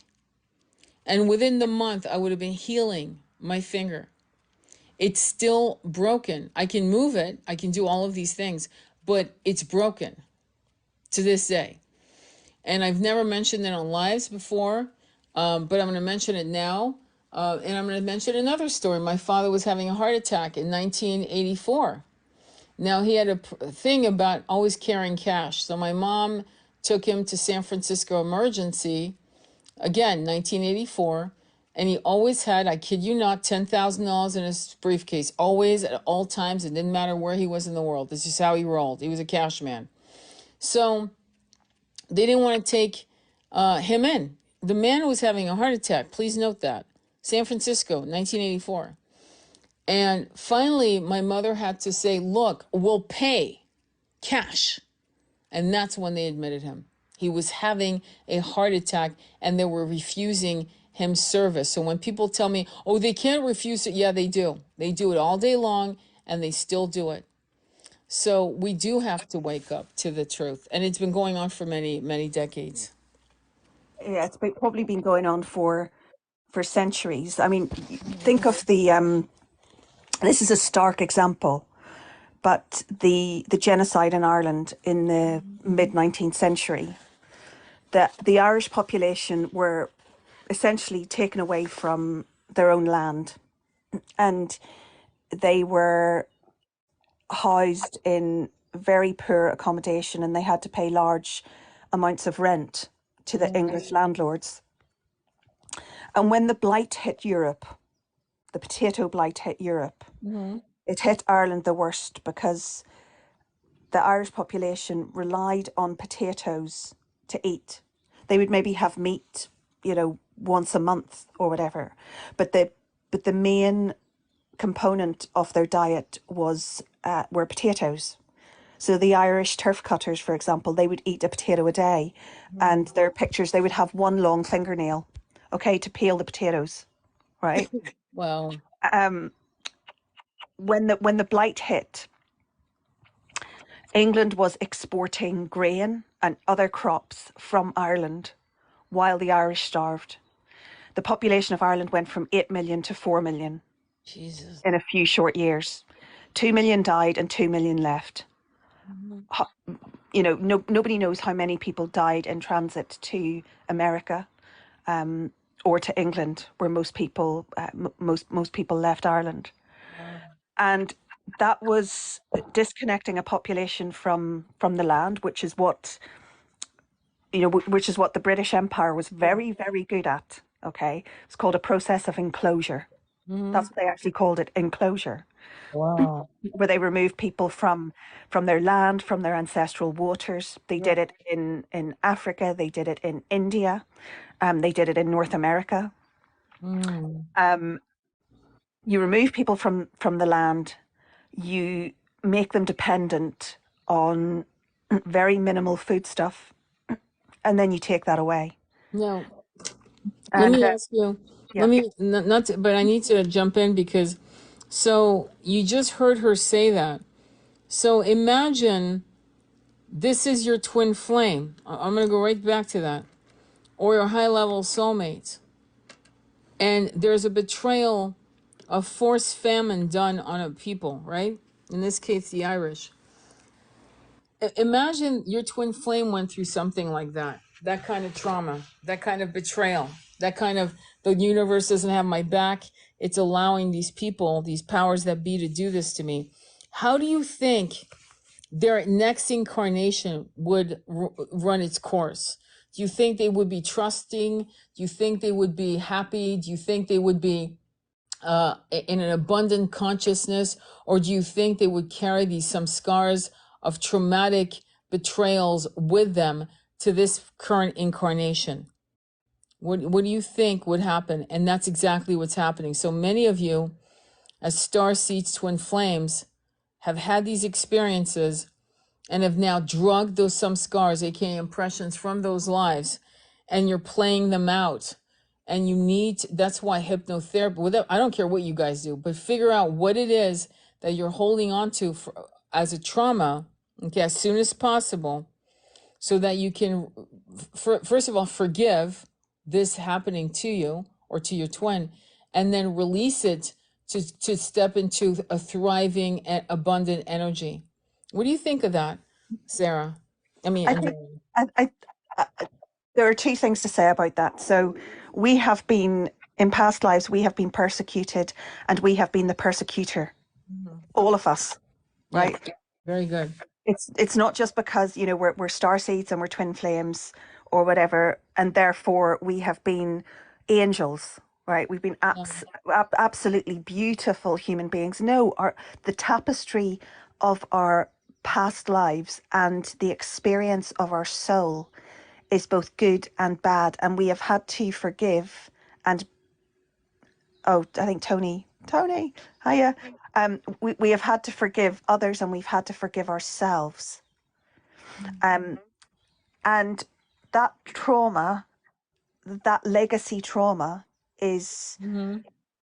the legacy and generational trauma, because not only do we have trauma from our soul's experience, but we have bloodline trauma as well, Yeah, yeah, the bloodline that we've been born into, and identifying what the most significant traumas are, identifying those and then being able to heal them yeah.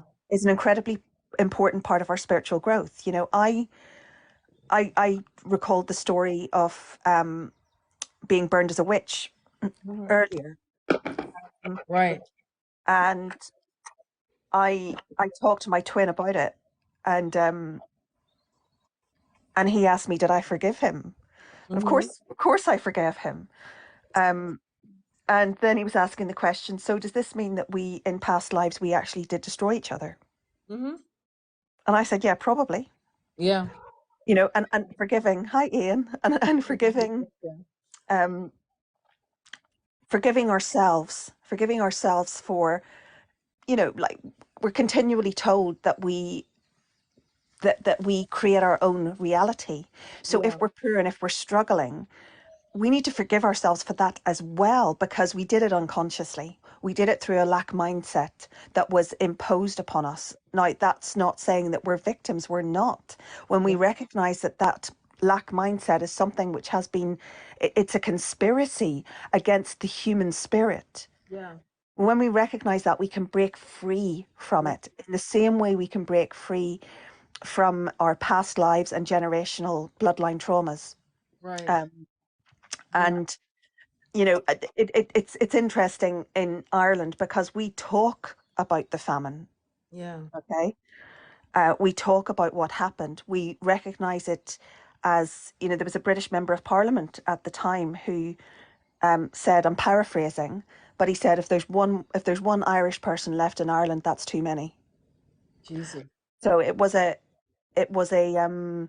deliberate attempt, and you know, Queen Victoria at the time, Oh yeah. she donated something really really meager, and there was a Turkish Mm-hmm. man who wanted to donate more, but Queen Victoria blocked it because she didn't want to be humiliated. And Yeah. that's how sick, right? That's Yeah. how sick the ruling class is.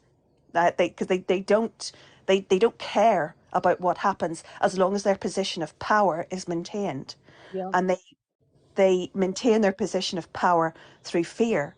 Now, of course, the reason why they want to declare Ireland is because Ireland was a troublesome colony.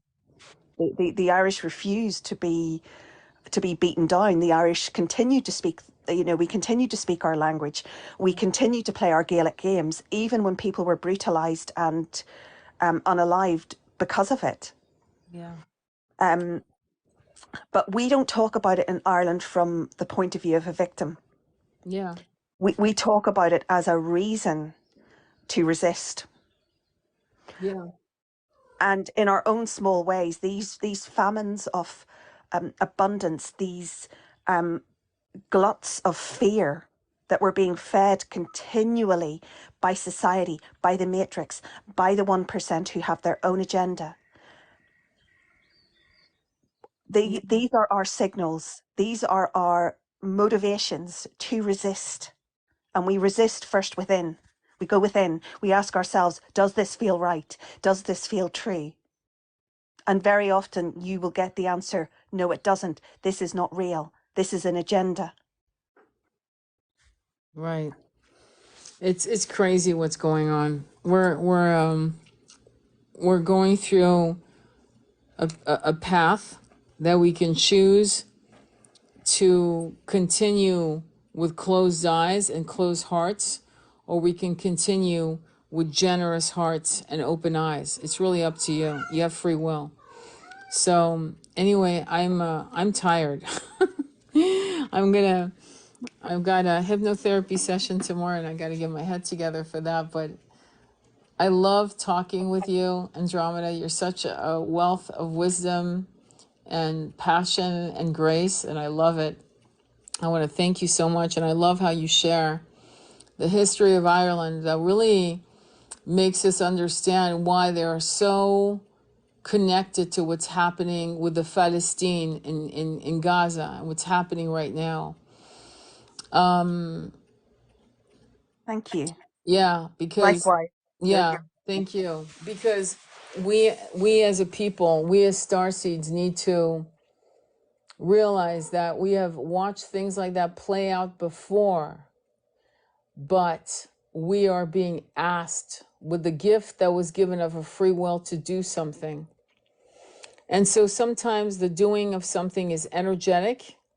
Sometimes it's creating content on that subject. Sometimes it's reposting. And sometimes it's about having hard dialogues, difficult dialogues with relatives who continue to support agendas of greed and hate that's totally out of alignment with the ascension intention, right? Yeah. What are your thoughts on that before we wrap up? We spoke about the cowardice of Mm-hmm. the billionaires who are building bunkers. Well, one of the ways we counter their cowardice, one of the ways we allow other souls in this incarnation to be brave is by being brave ourselves. Exactly. And by having the conversations, by reposting the posts, by searching within ourselves to find our empathy, and by understanding that what we do, everything we do energetically affects the collective. Yeah. And if you're not in a position yet, if you're not there yet to do it for yourself, do it for the collective. Because Yes. when you're able to do something for somebody else, that makes you love yourself even more. Mm-hmm. Okay? Yeah. I wanted, as you said that, I just remembered how The Rock was booed Yeah. and how his face went through 1,000 conscious shifts.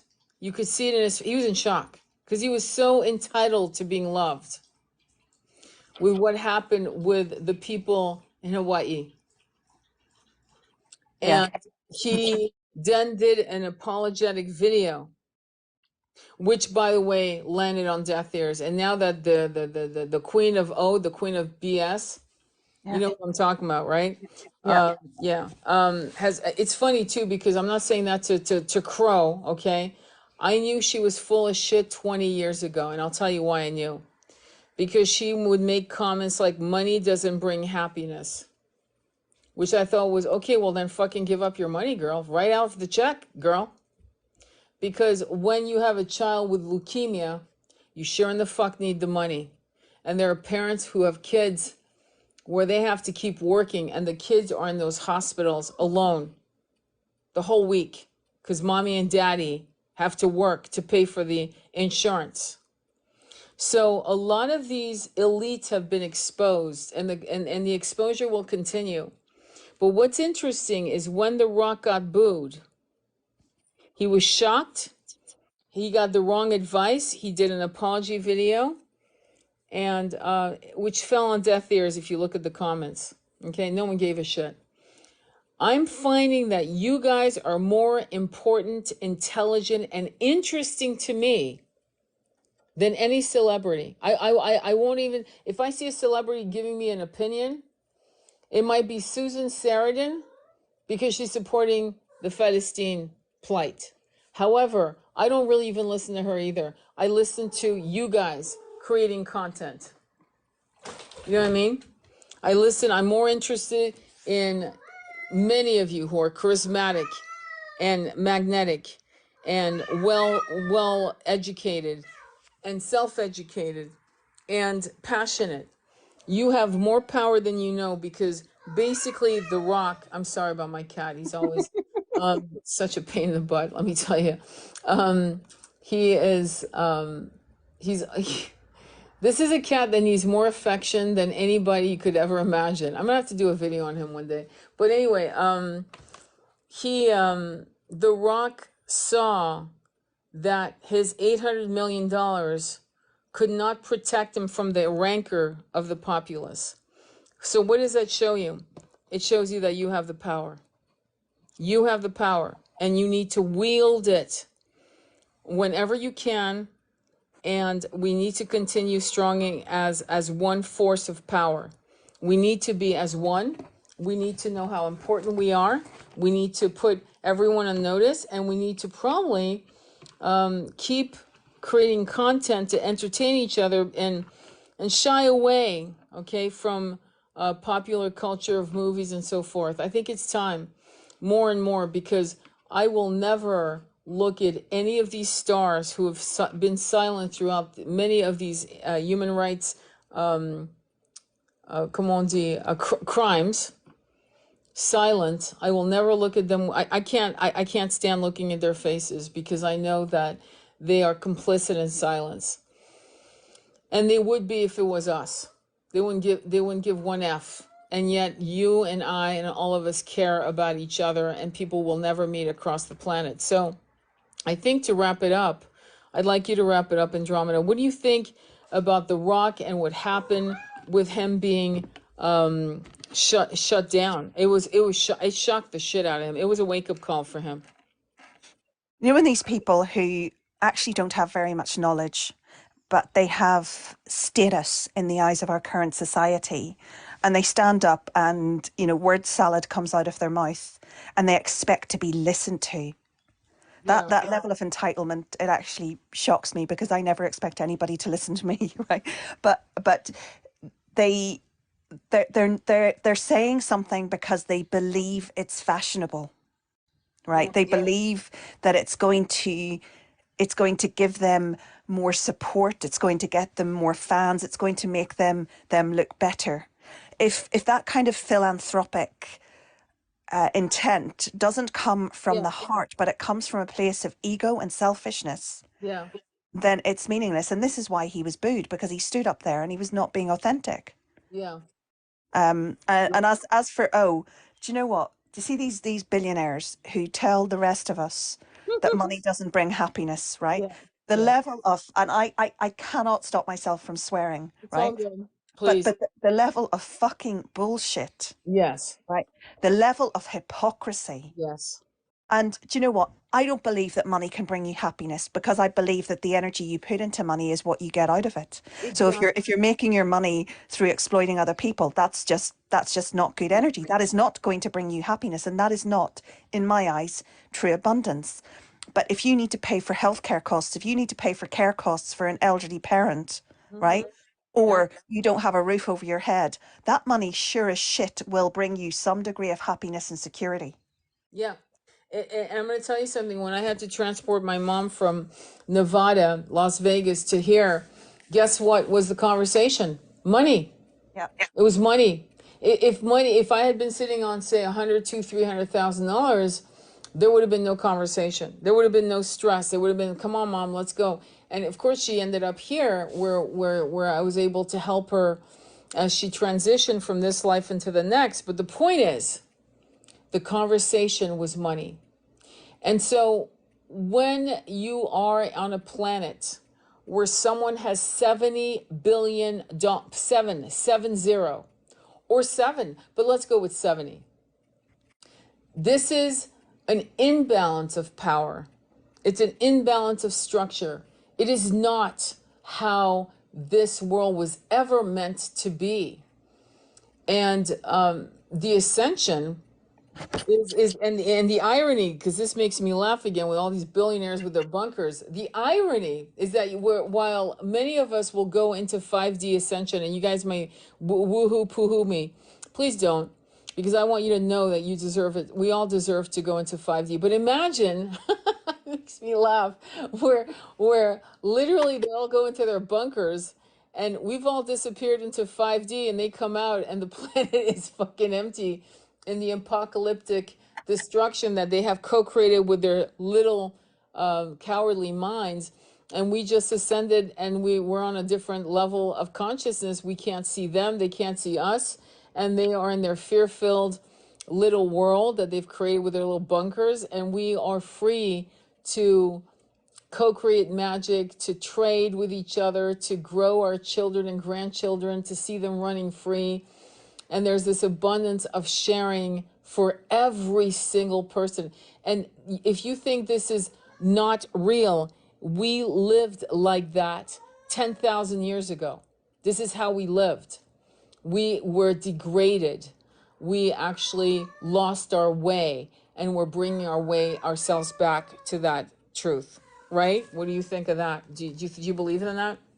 Yeah, I completely agree with that, because the way to ascension is not by being greedy. The way to ascension is not by hoarding your wealth and almost manifesting the apocalypse, Yeah. so that it wipes out everybody but your elite buddies. Right? That is not the way to ascension. That is something completely different. But through our understanding of what true abundance is, through our understanding of the spiritual path, Mhm. we can ascend through rejecting their fear, rejecting Yep. the fear that they need us to feel so desperately so that they can keep us under control. Yep, that's right.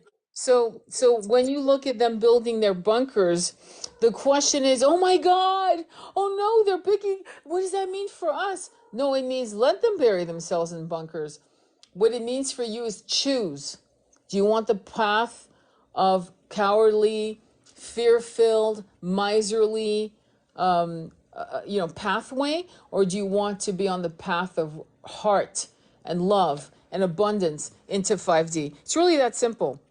You really don't need to worry about, they can let them, please God, let them all build their bunkers. I'm so excited for them. Let's get rid of them. Please bury yourselves into the ground for decades. I'm happy you have an ATM machine and an indoor swimming. I'm glad. Enjoy. Meanwhile, I want my land. I want my people in 5D. I want us to trade. I want us to share circle stories. I want us to share and raise our kids together. I want to see all of our children thrive. I want us to eat pure food and drink pure water while they're in bunkers. They'll be in 3D, we'll be in 5D, because fear is a guarantee to keep you in 3D. That's a guarantee. Fear right there is the medicine, the poison you don't want to take if you want to ascend. So that's a guarantee they're not going anywhere except staying right here with their billions, which will be worthless when there's no need for currents. It makes me laugh. I'm like, and not in how do I put it? It just makes me laugh. The irony of it all is it talk about fucking divine plan and how the universe is so fair and so loving. It makes me laugh. It's like fucking the consciousness of these people is wow. It's just pure, dense 3D, rabid fear and greed.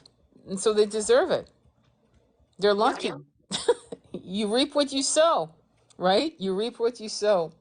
because with their material wealth, they could access all sorts of wisdom, Yeah, and they're not. that's what I would do. Yeah, And spread it and spread it. So there's this concept of there's not enough for everyone. No, there is a huge amount of everything for everyone. There's a huge amount, because what you want, I don't want. What you want, what I want, you don't want. Right? So abundance is is come on, it's a multi spectrum of multiple desires where we all are able to bring other beautiful gifts and magic to the table that are very individualized. So there's abundance for everyone. There's no question about that. But the fact that they want to have bunkers and save themselves from what their fear is co-creating the very world they don't want to be in. And meanwhile, our job is to co-create the world out of fearlessness, out of love, out of abundance, and escorting ourselves and as many people as we can into the new earth. Believe me, you have a choice. You have to have self-love to some level of consistency, not in an egoic way, self-love. I deserve it. Why? Because you're a good person. That's enough to deserve it. We've all done things we regret. Forgive yourself and move on. And the second reason is because this has been promised and this is important for us to accomplish this goal. The Galactic Council, the light beings on the other side are waiting for us to use our free will to co-create this very new earth, right? And please, if you want to say, you know, close it off, I would love it, Andromeda. No, I mean, I think you've said it all, but you know, that's what we need to achieve in this lifetime, all of us together. This is not just one of us. This is not about, you know, being a lone wolf. Sure, be a lone wolf for a while. Yeah, You know, have your solitude, yeah. have your silence, but then understand that that silence has a purpose, and that purpose is to bring you back to yourself, to understand who you are and what you are here to do. And I'm having thoughts about the bunkers, but I will leave that for another time. Well, let's not forget the bunkers because I'd love to hear about it. Yeah, let's all join together again, maybe tomorrow night if you guys want, and let's talk about the bunkers because you guys need to not make it look like it's a red flag to you of you better prepare in that way of consciousness. It's you better prepare to split away from that low level consciousness into 5D. That's really actually the sign you've been given. Okay, does that make sense? I hope it makes sense what I'm saying to you. Okay? So it's not a forewarn. It's not a warning of doomsday. It's a warning of, yeah, let them bury themselves. Meanwhile, oh, yeah, okay, let me meditate. Let me raise my frequency. Yeah, new earth. Okay, let's do it. Let's go. Okay, you guys, bunkers, enjoy. Bye.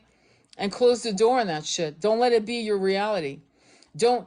They want to create a Mad Max reality. Let them have it. We don't. We want a new earth. It's that simple. And that's why the split is happening. On YouTube, I did a couple lives, a very short one on the 3D, 5D split. Go check it out. It's YouTube Sacred Intimacy Tarot. You can go on my Linktree profile. You can see the links to my YouTube channel, to my website, whatever. I'm going to go ahead and post this live if you guys want me to. I think I will actually, just for the hell of it. And then you guys can check out this live because if anything, this last piece that we finally came to, Andromeda, I'm so glad we came to sharing that way of seeing what these billionaires are doing and what it actually means to us. It's actually a good sign. Yes, It's a separation. it It's is a fine. good sign. Fucking thank God. Please enjoy. Get the fuck out of my life. We're good. Enjoy your bunkers. Bye bye. If you could see it like that, you're fucking there. You don't need much else to know than that. Spread the fucking knowledge, man. Because I think we were able to articulate what I think we both knew, Andromeda, but I think we Yeah. were able to co-create an articulation of what those bunkers mean and laugh our asses off all the way to New Earth. I Yep. think it's awesome exit. I feel like, wait, bye, bye. Enjoy your bunkers. I agree. Yeah, enjoy your bunkers now. Piss off. Yeah. Piss off. Exactly. I love you. All right, you guys, anything else you guys want to share? You out there, anyone want to share one last word and I'll read it out? Anything, does anybody have anything to share on that? Because I think if you guys could go out and share that bit of viewpoint, that is a high frequency viewpoint. It's not Pollyanna. It's just frequency, my friends. Fear is bullshit. Love is co-creation with the universe. Fear and miserly energy creates nothing but more. fear and miserly energy.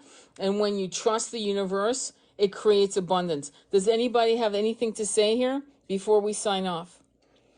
No? Okay. I want to send you so much love on your journey. Thank you, Andromeda, for always being such a light. And thank you all for being there, for following. I send you all so much love on your journey. This is not easy, I know, but please hold on to your faith, okay? All right, take care, all of you. Be well. Namaste. Take care.